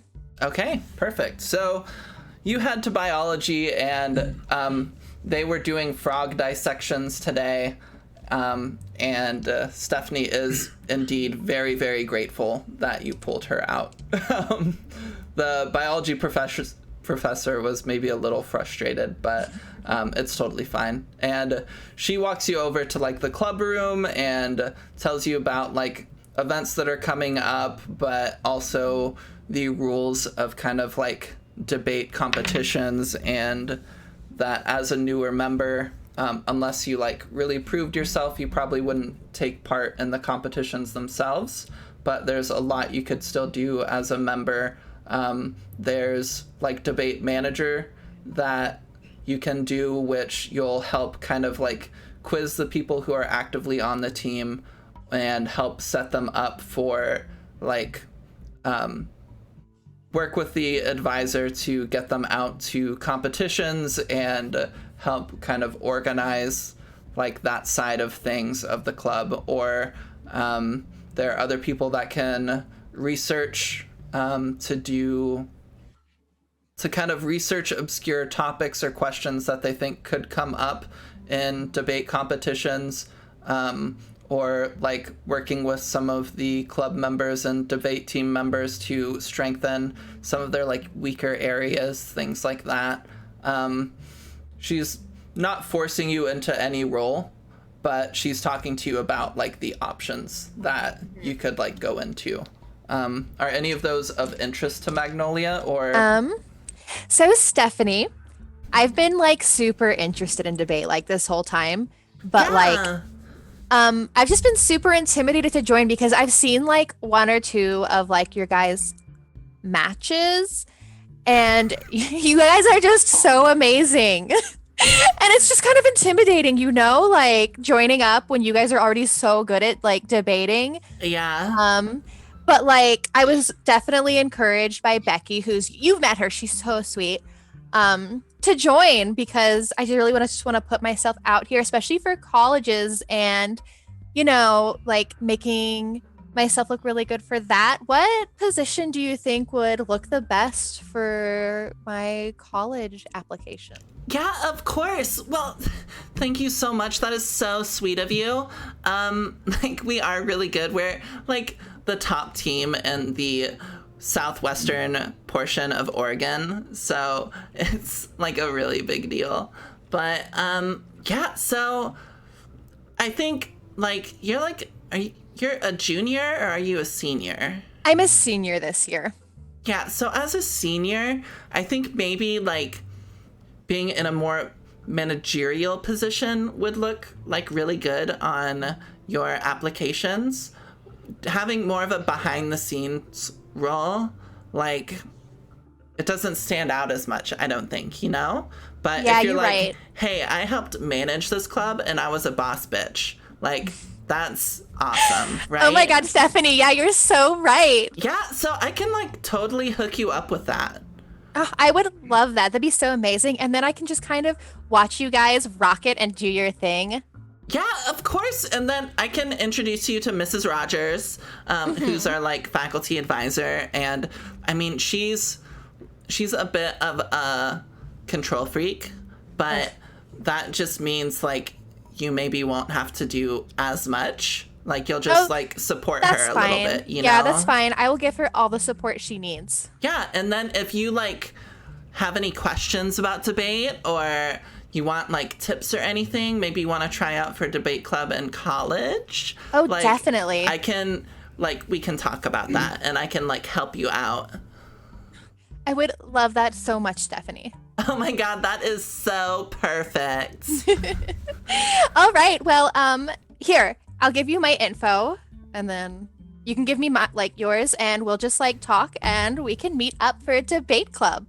Yeah, of course. And she gives you her number, and it's like 555-777-9982. And yeah, so I hope you're writing these numbers down. Yeah, should we be writing these numbers down? They're very important. They're not important at all. Okay, thank God. Writing them down. God. In a situation, you have to call someone, but you have to know the number. Yeah.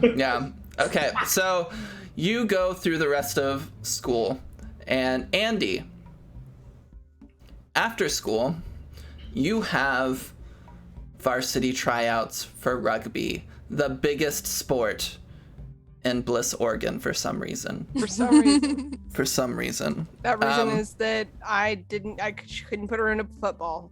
Because football is only a dude's sport traditionally. Yeah.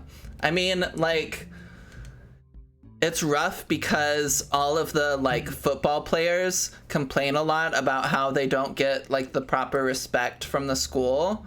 But they're just, like, little babies. Honestly, they need pads. Who needs pads when you're a rugby player? Yeah. Fun fact, in high school, in one of my classes, I legitimately had this cheerleader girl do a speech complaining that cheerleaders weren't as big a deal in the school as they should be. Oh my gosh. Okay. She's like in Love us other more. schools, like cheerleaders are really like respected and popular, and it's not like that here. Yeah, you And should totally it's love really us more. frustrating.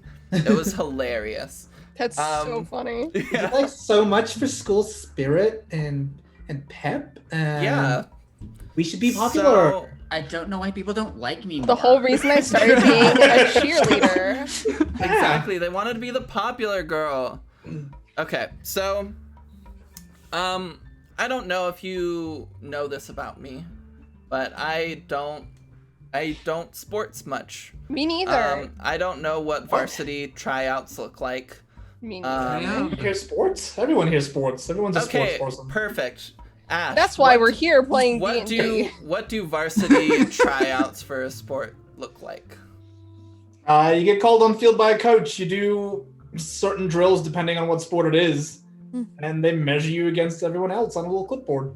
Okay, great. Perfect. Everyone watches you. You're like the sole person on the field at the time, Yeah, awesome. So, depending.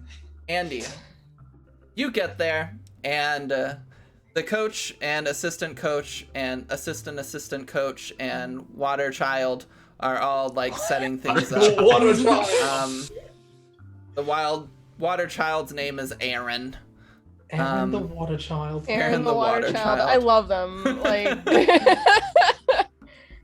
Hey, Only Aaron. the Avatar, master of all 4 Gatorade flavors. But, so they're all getting things set up. You get there a little early. Are there any people that you're like closest to on the rugby team or that you would hang out with? Or are you just like sitting alone, you're getting in the zone, thinking about like all the things you're gonna do, what you need to do? Like what's your method of just preparing for this? I think I do have friends, but we're all super nervous. Okay. But I think one thing that Andy's been thinking about all day that she's just been super stressed about is that she didn't have a good breakfast because her dad's the one who made her breakfast, and she's just really kind of been worried that that's going to be what throws her off, is that she had her mojo thrown off at the beginning of the day, and now she's just going to be a mess. So she's trying not to stress about the fact that she just had toast for breakfast, even though her lunch was like Yeah, totally. So you definitely are nervous, and I think one of your kind of like friends notices this, and walks up to you and is just gonna like try to get your mind off things like a little bit, and decides to try to tell you a joke. So I pulled up some rugby jokes. oh my god. Oh my god. And Are we gonna get them? this girl's name is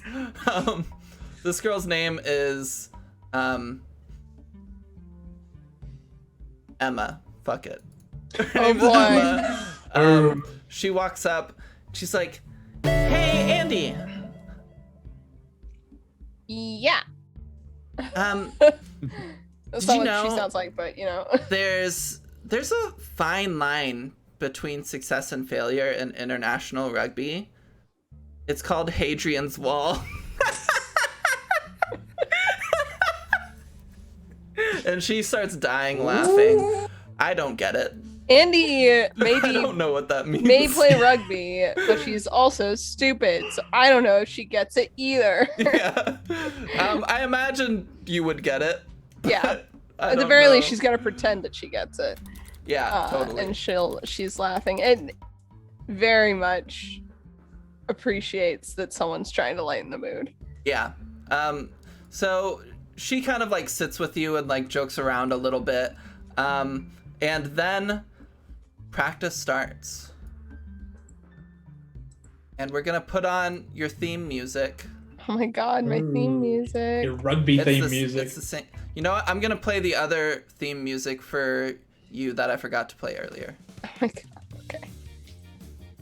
Yeah. We got that ska going. Nice third It's your wave. time. So you're called Yeah, onto there it the is. field by Coach Smith, and you have to go through some drills. So for this, you're gonna need to give me a brawn roll. Okay. And to make varsity, I think it's gonna be like a 7. Okay. Gotta beat a 7. Okay. Here we go. This ska music that you've got going, I love it. Okay, here we go. Oh, I like this a lot. Yeah. It's super good. Okay, Braun. Hey! Ooh, out of So- the park. Easy 17. In Kids on Bikes, Right. special things happen when you beat something by 5 points and when you beat something by 10 points. So 10 points is you absolutely like blow this task fucking out of the water. What does it look like as you just destroy this varsity tryout? Well, unfortunately, I don't know much about varsity rugby tryouts. Make up anything you want, and that's rugby in our world. Backflip. You catch the golden snitch? Yeah. Yeah, the snitch. absolutely. Yeah. Absolutely, the snitch. It's unfortunate that so many colleges actually have Quidditch teams. So that's I not remember- even that. I much of a went to joke. one I that had remember that. being in school when that like started. Every Like, I was in college tour I when went that on. trend like Mhm. started going, and it was wild. Every tour I went on, it was like a selling point that the tour guide had to mention. They're like, and we even have our very own Quidditch team, and I'm like, what does that even mean? How do you do that? Answer for anyone in the audience who's curious. You put PVC pipe between your legs and act like it's a broom, Yep. and then you and you've got PVC hoops set up, and you run around and you act like you're playing Quidditch. Yeah, it's beautiful and not ridiculous looking at all. No, It is. I'm It's sorry so if much any to of you practice are once. Quidditch players, but you gotta laugh a little bit at yourself. Okay, so I'm yeah, loath just to describe this. describe how you destroy this tryout. Yeah. And none of us know anything about rugby, so you can say anything here and it's true. Okay. I'm The gonna go audience simple. doesn't know any. I'm gonna either. say that Andy runs the fastest lap. I'm sure they made her run a little bit, at Yeah, least. makes sense. I'm losing it over Ash jamming to the music. It's so good. I'm sorry, the score's amazing. I don't know who made the song, but I gotta look him up now. Right, so she runs the fastest. I wonder if there are those, I don't know what these things are, but I know you run into them if you're practicing football, like the pads that they have where you just Yeah. run straight into the pads. Yeah, and then She you, does like, that push good. it. And you Cool. push it. She does that so good. She's been working out all summer to get ready for this, and Yeah. it shows. Absolutely. But yeah, that's Okay. basically it. Yeah, totally. I think Do you think there's like a scene where they give you the ball and you're just running and like 10 people are on you trying to take you down? Yeah, like It's in, oh! and like you in- just, in dodge the- all people. of them. in the Yeah. Disney animated Robin Hood, when the chicken woman is running and all the guards are diving at her. It's like that. Yeah.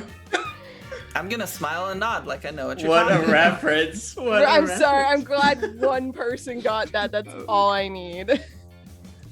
It's Yes. like in that one anime, Sword Yeah. Art Online Oh, when God, all Sword of Art those people Online. are going after That's the Kirito, and he's like, Sword ha, Art no way, Online. bros, and he kills them. Yeah, that's what Yeah, happens. that's except that she doesn't kill anyone because she's really nice. Yeah. but yes. And he's nice. No. She's wouldn't kill stiff anyone. arms a lot Nice of enough people. to not kill He's nice anyone. enough to not So- murder. Okay, Yeah. so you absolutely demolish these tryouts. And as you're kind of like jogging at the end up to the coach, you can like, it's not supposed to be announced until like Monday who got in, but you can see he's got like this smile on his face and he like nods down at you. Yeah. That's the fatherly approval we crave and don't get at home. Yeah. Love it. Daddy issues. Awesome. Perfect. So you get to head home with your head held high. And after you are done with practice and you go and look at your phone, you see a text from your dad, and it's like, thanks. Is it just a thumbs up? The classic Yes, dad. it's just a thumbs up. It's a thumbs up reaction to your text. And then your mom is like, hey, I love you so much. Sorry I couldn't take you to school this morning. I'm still at the doctor, but I'll be home tonight. I'm gonna send some hearts to my mom and tell her I hope she feels better soon, and I'm gonna ignore my dad. Nothing else needs to be said. No, everything has been said that needs to be said. You gave the Okay. thumbs up. That's all you need. Yep, true. It's the smile and nod of text interactions for dads. So you kind of get all of your things together, and then your dad texts you back like, I'm out front or whatever, to pick you up. Wow. So you and Brandon go and get a ride from your dad. And as you get into the car, Brandon, you can see Andy's like pretty sweaty, but she seems pretty satisfied. It went well. I think so. I'm trying not to think about it too hard, you know, like you do your best and then that's it. You can't do anything else. So I think I did good. I'm trying not to think about it. It looks like she like stalls out for a second, like her brain's rebooting. And she's like, don't you have like a thing? You have like the thing, don't you? Like tonight? Is that tonight? Yeah, well, there's a party tonight, but the lighthouse is tomorrow. Ooh. And his eyes are just closed. You look kind of green, dude. Are you okay? The kid died, and we're all in the lighthouse. Yeah. And no one knows we're there. I mean, I know you're there. Right. Right. Sorry, what was that? Nothing? Ska things, Mr. Todson. Ska things. Yeah, there's this new band called No, I don't Lighthouse, care about it. or- And he turns Nickelback up a bit more. Back to Nickelback, huh? Look at this phone. Yeah, so he drops you off pretty quick. He gives you some money, Andy, for dinner. Because he's like, I don't know when your mom's gonna be home, and I work's crazy today. I've gotta take care of some things. Cool. All right. I'm not old enough to drive yet, so is there somewhere that I can like Walk Should I- to. walk to, or should I order pizza? You can order pizza. I'm gonna order pizza. Yeah. Just get those carbs. Yeah. So Or you treat yourself. you are home alone, and you get to order some pizza to celebrate having a great tryout. And we are going to move on over to our good friend Justin. Oh man, the scar stopped. Shit's about to get real. This Do you want me to keep the ska on for your scene? You know what? Yeah, dude, it's Okay, jamming. cool. Let's do it. So, all right. So, Justin, you and Justin have been planning like all day. Like, okay, we're gonna like, you've got like a little conspiracy theory journal. Like, Justin has torn out the pages of like his art notes because his parents gave him a journal for taking notes in art, and he's just like torn out those pages because it's useless, and he's turned it into like, okay, we're gonna solve this mystery and find out where Bareface is. And you guys have been like speculating, and you're gonna look into a few places this weekend, and he's been writing it all down, and you guys have been working on that together like all fucking day. But as the day draws to a close, you get a text from your dad, and it's like, hey Justin, picking you up today to take you to skate shop, hope you didn't forget, love you. Cool. Is that happening soon? Yeah, it's like towards the end of the day, so he's like on his way there. Okay. I'll turn to Justin and like, hey, my dad's gonna pick me up so I can go get a skateboard. Don't forget, we need Inca Cola for the Bareface mace. Yeah, of course. Like I'd forget, I have it written right here. And Okay. he shows you I'll a get list everything of else. things we need. Yeah. Knives, swords, Guns. guns. I think flamethrower is on there. It's on there, but it's scratched out Yeah, totally. because we don't want to start forest fires. True. You're making Smokey proud.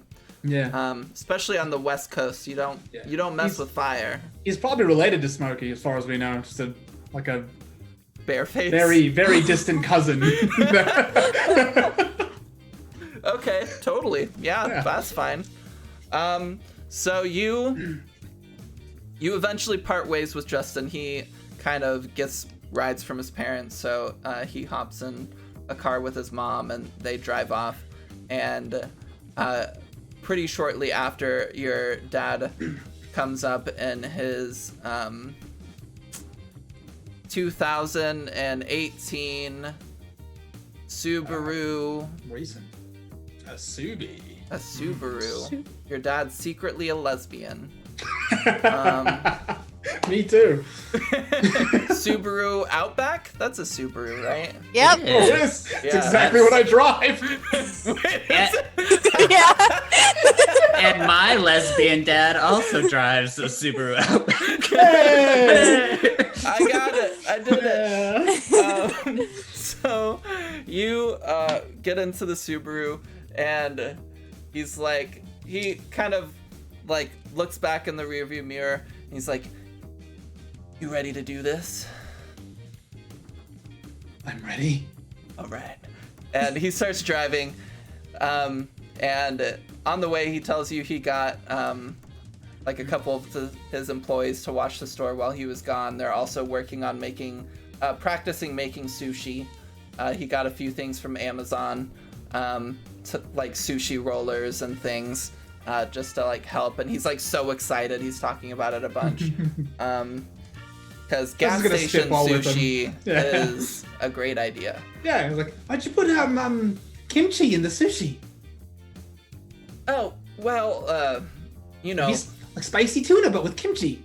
maybe I'll have like some side things of that, but you know, these Americans don't like kimchi. They think it's weird. They think I'm weird. Hey, don't say that. It's fine. Are you weird? Do kids think you're weird? Yeah. Why? No one really plays with tech decks at all. But you get so many like views on that tic-tac-toe thing. I know it's TikTok, but yeah, I got like 10 views on my latest one. Hey, You want to see it? This just starts pulling it out. I'm like, driving. Mark is driving. Show me once we park. Show me once we park. Okay. But hey, You're missing it. Congratulations, kid. I'm proud of you. Thanks, Dad. Yeah. Now let's get you a real skateboard, and then Let's do it. you'll be getting so many tic-tac views. All right. So you guys pull up to the skate shop.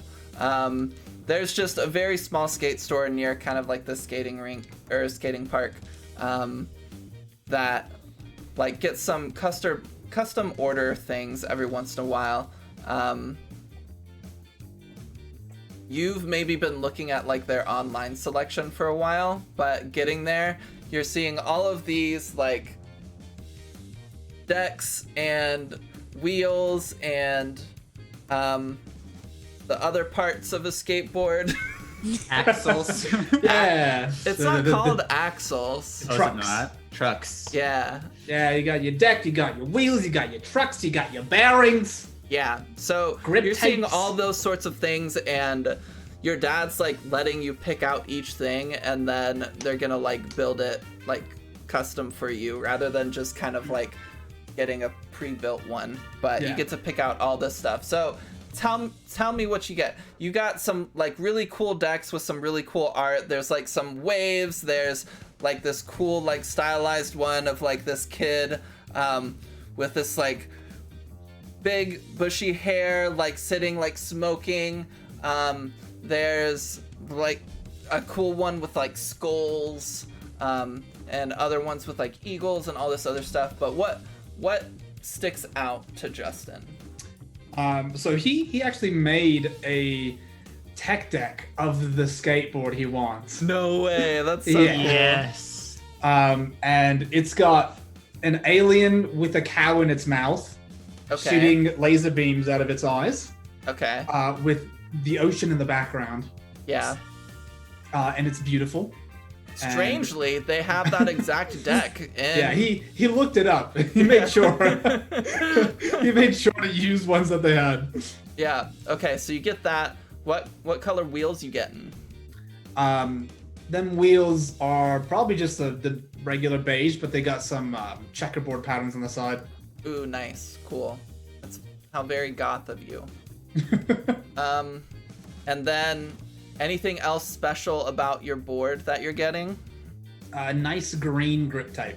Nice. Your dad gets you some good like pads and stuff as well. Yeah. He's like, he kind of like buys it to you and then hands it to you, and you're like looking at it, like maybe spinning the wheels a little bit and testing it, and he's like, again, remember, you worked hard for this. Thank you so much for your help at the gas station. You've been doing an incredible job. I'm so proud of you, and I know you're gonna be amazing at this thing. He looks down at the board and like looks at his dad and just kind of drops it and runs and hugs his dad. Thank you, Dad. Yeah, he gives you a big hug and like lifts you up for a little bit, and then drops you. And he's like, "You want to try this out?" Yeah, let's go. Yeah. And so he takes you over to the skate park, and you get to try some things out. Heck yeah. You're maybe not the best right now. Give me like a flight roll. See how good you do. All right. If you get a 6, you can do an ollie. Oh, Hey, you can hello, do an dude. ollie. Damn, first day Ollie. Yeah. I can't do that. Yeah, so you are practicing. Your dad goes to like a little stand nearby and maybe gets some like Gatorades and some other like snacks and Long as it's just not like the yellow Gatorade. no, it's like the red one. That's okay. Yeah, it's fine. Okay. Yeah. He gets a red one and a blue one, and then lets you pick. Justin's taking blue. Blue's Okay. Blue's the color. Blue is the better one. Yeah. But yeah, so he hangs out with you as you're just doing this for like an hour and a half, and it's like cheering you on, and it's just like a really fun time. That's awesome. Justin, feeling himself right now because he did an ollie day one. Yeah. Climbs up the half pipe. Listen, people tell you tech to like actual skateboard skills don't transfer, but they absolutely do. Doing it, yeah. Yeah. He's So been tech-decking for a while. you climb up the half pipe, Mhm. and your dad's cheering you on. Yeah. Like, Um, look at this, watch me! yeah, he's like, make sure your helmet's strapped. But give me another flight roll, see how you do. For this, I'm gonna say you need an 8. Okay. I expect to fully eat shit. You never know. You never know. Oh god. Oh, there you go. Oh. Damn! So you don't do anything like super cool, but you But he drops successfully in. drop in. You drop in, and just like as you reach the end, you just like run off the board, and you're like, yeah, and you're like so fucking excited. He's a skate prodigy. I came in here fully like I'm about to like break a leg right now actually. Well, you didn't. You've done incredible. So you just have like a great time there with your dad and just getting to spend time on all this, and it's been a lot of fun. And eventually you two leave, and he takes you home, and then he goes to the gas station just to kind of like work there and get things ready and see how people's sushi turned out. Spoiler, they didn't do great, but you know, they're learning. And lastly, we have Brandon. Been a Poggers day so far. It has. Oh, This is Brandon's music. It's like the cool guy music. Ooh, Mr. Love it. Cool Guy. So Brandon, that was not cool at all. That Classic was Brandon. It amazing. was very attractive. Thank you. So Brandon, you get home, and kind of get ready for the party and everything. Your mom is there when you first get home and like hangs out with you for a little bit. But then for getting to the party, do you imagine somebody's coming to pick you up, or are you like walking there? It's not like a huge town, so you could walk there. Kids on bikes. Kids on bikes. You get your bike and you Yeah. ride that way. But I want to ask my mom a question before I go. Yeah, totally. So you two are kind of hanging out. You're talking about your day. Have you told her that a kid died? That's what I want to talk to her about. Okay, yeah. So Uh. let's play out that scene. Do you know that kid Brian died? Her face kind of scrunches up. Honey, I'm so sorry. Was Brian one of... I don't remember you talking about a Brian. Was Brian one of your friends? No, not really. I only talked to him a couple times. Did you run into him at the hospital at all? He said he passed away. There was a kid that came in the other night, but I mean, I heard there was a kid that came in, but I didn't work on him. I guess it must have been him. Listen, like, death is gonna happen in your life, and it's really tragic, but it's important to like mourn the people you lose, but let their memory kind of embolden you to live your life to the fullest, as long as you're careful, and just don't let this get you too down for too long, okay? Okay.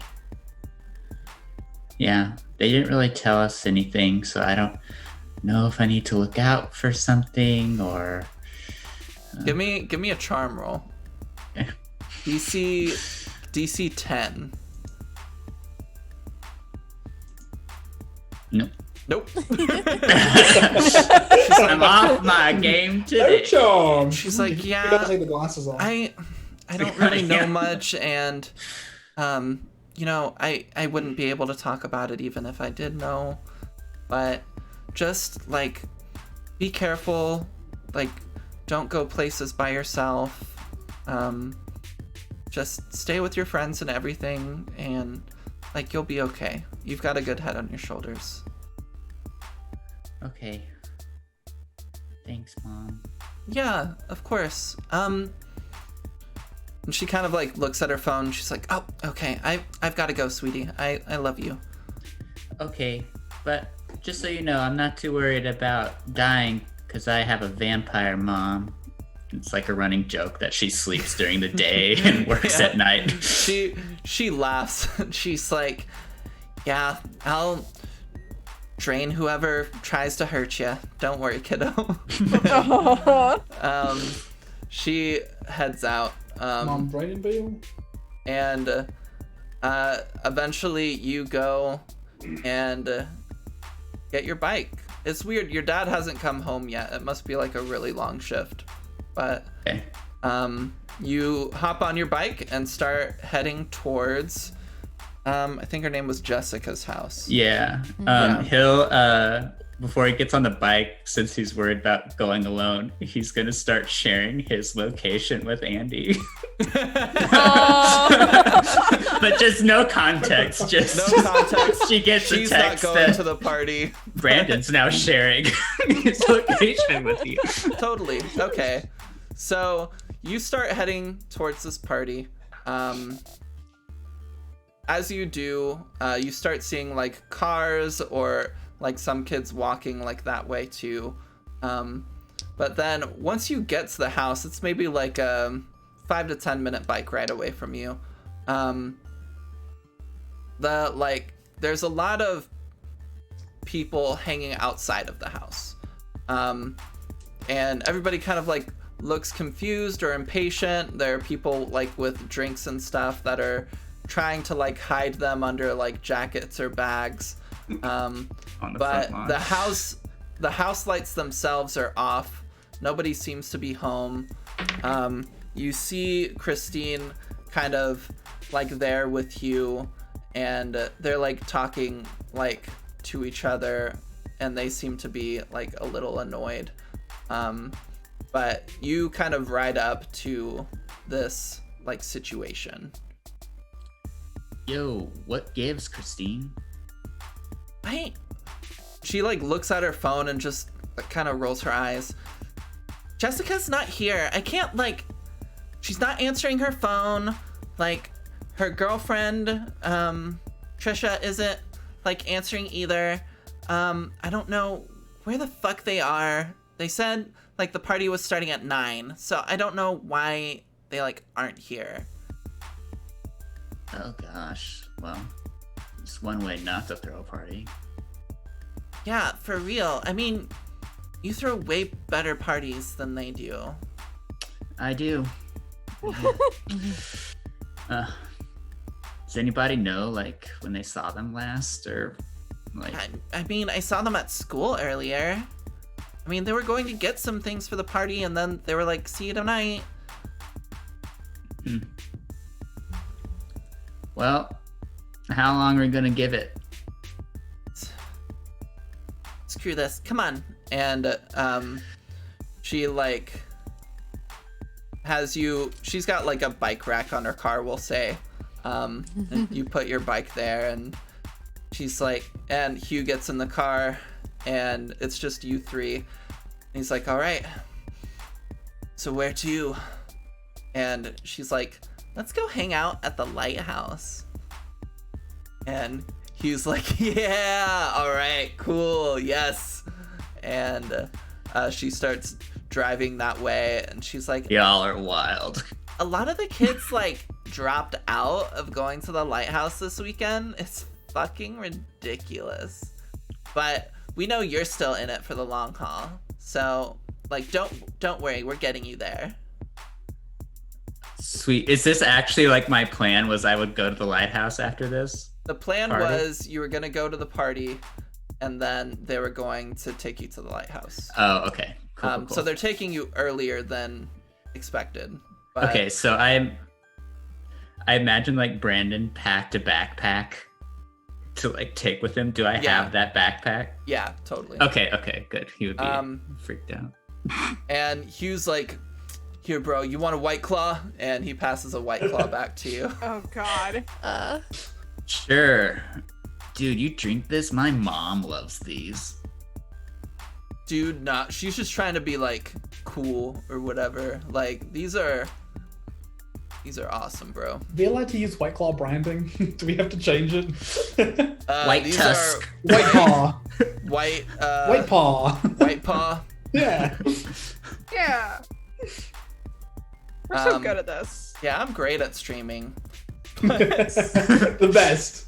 The best, exactly. Top 10 streamers of all time. Yeah, I may have So, also flashed Emma. my yogurt brand. When I was Bro, 80. Bonnie? No. It's okay, no, Passes no. back a White Paw for you to drink. And he cracks one open and starts downing it. Brandon's gonna try to do the thing where it's like he'll open it, but he won't actually drink it. Like he'll just like push it up to his lips, bring it back down, Okay, and just pretend like he's drinking. sounds good. So, you guys drive, and I mean, Christine's complaining that like Jessica still won't like text or call her back, and all of this stuff, and she's frustrated that she would just kind of like ditch on them, and that she's probably just like having sex with her girlfriend and like blew them all off. And but eventually you get to the lighthouse.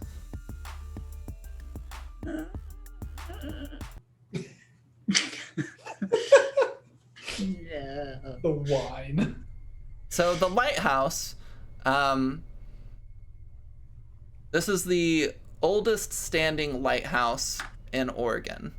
It was built in like the early 1800s. It was taken over as like a historical site in the 70s, but it hasn't been taken care of incredibly well. There's like maybe once a year somebody from the city will come out just for like a quick inspection, but it's not something the city takes very seriously. But obviously it's turned into like this cultural thing for the high school students, right? As you get there, it's like a creepy white lighthouse tower that the paint has kind of degraded over time. It's chipped off in a lot of places, and in others it's just turned kind of like this sickly kind of gray white. And the light at the top of the tower itself is broken. There's kind of like a big crack kind of in the lens, and a few pieces of stone from the lighthouse tower itself are kind of laying around the building as it's just kind of beginning to crumble with age and wear. But the three of you get there. There are no other cars around. Nobody else is there. There are some trees kind of encroaching towards this area, but the area itself is pretty bare. It's just kind of like grassy, and then there's like the edge of the cliff leading out into the ocean. So they get there, and Christine kind of like pulls out a cigarette because that's what's cool, and she starts smoking, and she's like, do you want one, Brandon? I mean, I'll share one. Okay, cool. And so she takes a puff and then passes it to you. Brandon doesn't know if you're just supposed to put it in your mouth or actually inhale the smoke into your lungs. Yeah. So he takes a huge, and then he's like coughing. Make a grit roll. Oh, okay. You need a 6. I need a 6. Yep. Oh, come on, go. Oh. Okay. So close. So you can get an adversity token, or you can spend an adversity token to pass. No, I'll take an adversity. Okay, so you start like coughing hysterically, and she's like, Is that Goofy coughing? "Sorry, you must be used to like the filtered ones. I don't smoke those." And so she takes the cigarette back from you and starts smoking again. Hugh's like, "Yeah, so I guess we can hang out with you for a while, dude, since kind of the party isn't happening, but we'll leave you here and you can stay the night, and then we'll come get you in the morning. Sweet. If you're still alive." Christine kind of hits him in the arm. She's like, "Shut up." So, what did y'all do when you were here? Oh, I mean, we were here with a group, so we just like played cards and hung out and then slept. It was pretty chill. I mean, nothing really happened. Yeah, except, I mean, I kept hearing these weird noises when I was trying to sleep, but I mean, it was probably just the building. Yeah, probably. I mean, I slept like a fucking baby. I was so comfortable in that lighthouse. Yeah. I bet it's nice and cool up there. It's pretty cold. Did you bring a blanket or anything? Yeah. I got a sleeping bag. All right, cool. Smart. Yeah, so who all dropped out of coming here? Fucking Trevor Miles, Kyle Sangford, Kelly Clarkson, like fucking all of them, dude. Dang it. Not It Kelly is- Clarkson. Oh no. Kelly Clarkson. Oh, no. Oh, dang Bullshit. But dude, like fucking on Monday, you're gonna be able to rub so much shit in their faces, dude. It's gonna be awesome. it. Yeah. I'm looking forward to that. Yeah, it's gonna be. They'll never live it down. Nah, dude, it's gonna be great. Oh, man. Oh, I'm so right. excited. Yeah, dude. We know you're excited. Chris, why don't we head out? Leave him to it, She's like, okay, yeah. Here, one last drink for the road. And she hands you another white paw. Yeah. He'll take it. Thanks. Y'all really set me up for this. We got you. Hey, could you drop my bike off back at my parents' house? Yeah, totally. Thanks. Okay, well, we'll come back like early tomorrow, so your parents aren't like worried or anything. But I mean, you could like text them and say you're staying with us or something too. Okay, yeah, I'll do that. Okay, cool. Bye-bye. And Bye. they hop back in her car and they kind of like reverse out, and you soon see their headlights fade in the distance, and you are left alone in the dark next to this creepy lighthouse. He looks around, and then he starts approaching the lighthouse, and he, under his breath, he's just muttering, fuck, shit, ass, balls, fuck, shit, ass, balls. Would you, getting into the lighthouse, there's kind of like the main floor that's pretty bare. There's like an old desk that's largely kind of crumbled into dust, and then there's like this creepy metal like staircase heading all the way up. Would you sleep at the top or at like the bottom? I'm thinking the top. Okay, so you climb the creepy staircase. He starts climbing the creepy staircase. All right. You climb the creepy staircase successfully. And then at the top, although this is like a creepy place and there's nothing but darkness around you, there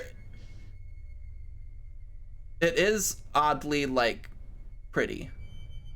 You've got kind of like the full moon kind of gazing down at you, casting like this light on the waves crashing against kind of the cliffs and the beaches further down. You have all these trees that you can just see swaying in the wind. Like, as you're sitting there kind of terrified, like over time you begin to calm down as there's just like this peace. But give me a... There's no such thing as like perception in this game, and I don't know what to use for it. Give me like a, we'll say a grit roll. My forte. It really is. Get another adversity token, buddy. Can I use an adversity token on that roll, or do I need to state that ahead of time? You can use adversity tokens after the roll, but for what I wanted I forgot to say what you were aiming for, so take another adversity token. Okay. But you need like a 6, so you'd need to spend 5 adversity tokens. Oh, yeah, I don't have that. Okay, so so you're just kind of hanging there, and eventually, I imagine you go to sleep, right? I think he would try. Okay. But he's gonna want like something to his back. Yeah, He wants to totally. be like kind of close to the staircase in in case something happens. He's gonna check to make sure he has service on his phone. Okay.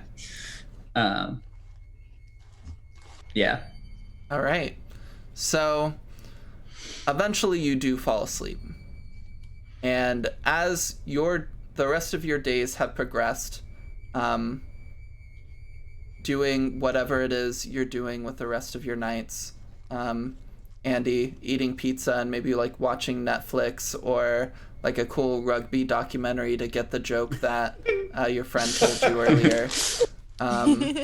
Magnolia, hanging out kind of at your house with your mom at work, watching like beauty vlogs or looking at Instagram or TikTok or kind of doing it whatever you would do on your off time. Justin, you kind of reliving your experiences at the skate park with your mom. And I'm adding Tony Hawk on Twitter right now. hell yeah. You're just looking at all these cool skate videos and like people doing these tricks that you want to try to learn and all of this stuff.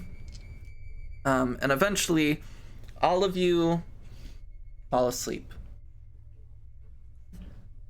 And it is not much longer after that you wake up. But as you all awaken, you find yourselves not in a creepy lighthouse or in an apartment or in your rooms with your posters of various skateboard magazines or fucking rugby things. You find yourselves instead looking at a ceiling of wood. Not creepy, like murderer cabin wood, but a very finely crafted ceiling. And as you adjust in your beds, you feel not the ground or your beds, but soft feather mattress.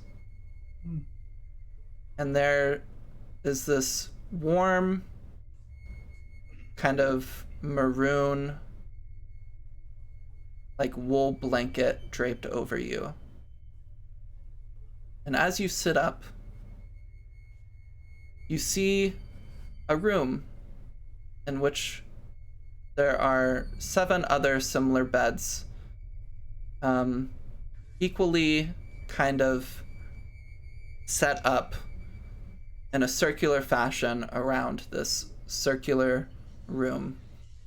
There are large chests at the end of each of these beds, and these robes kind of hanging by the like at the end of the beds on like a post.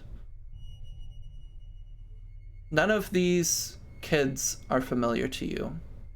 They all look to be maybe 11 or 12, and this place isn't entirely unfamiliar to you.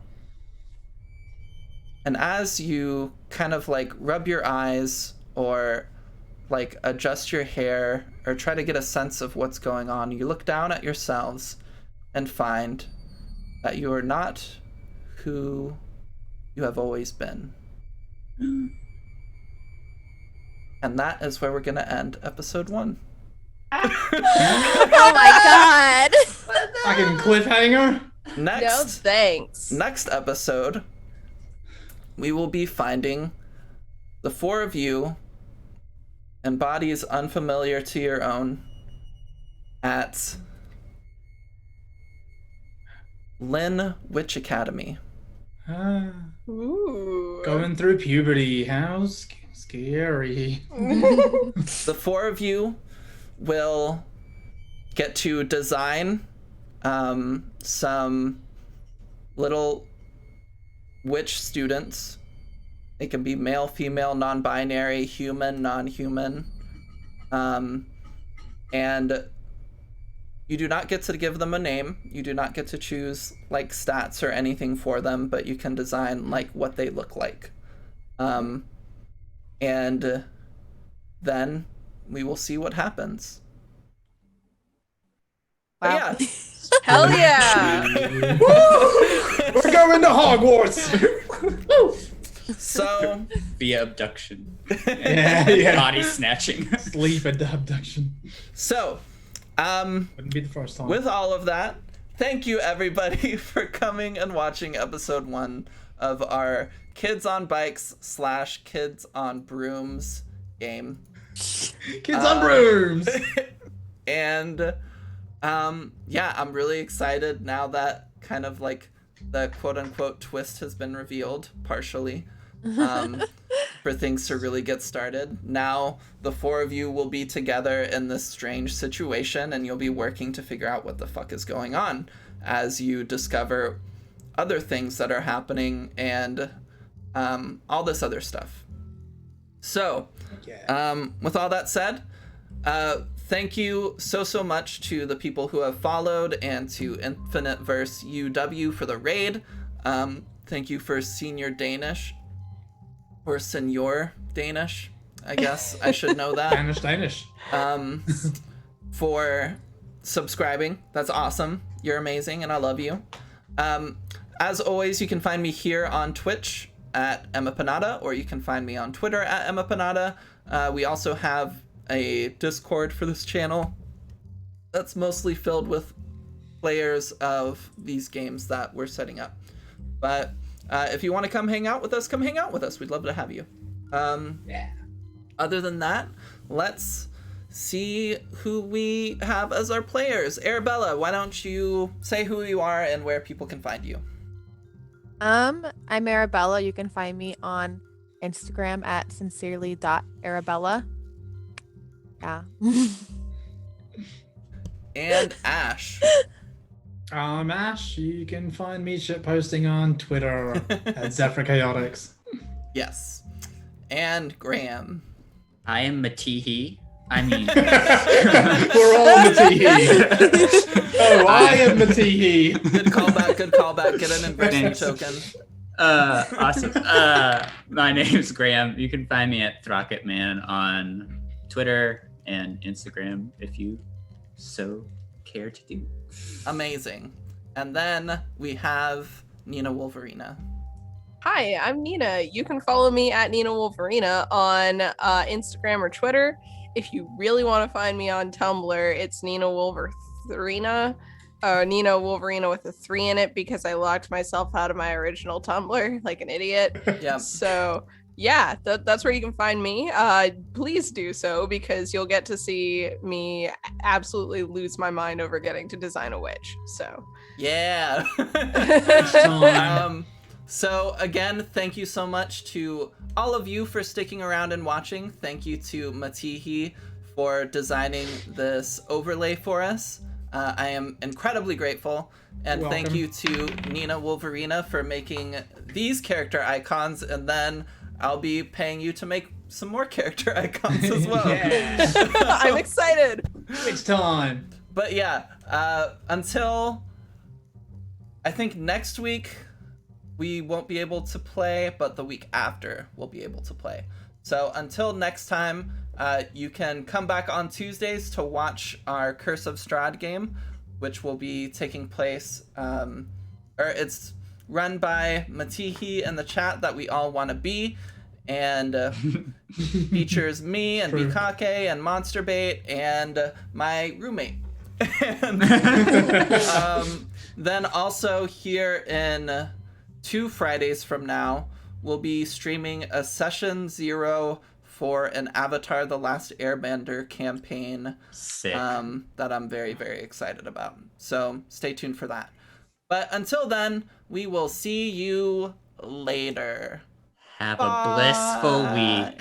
Fuck you.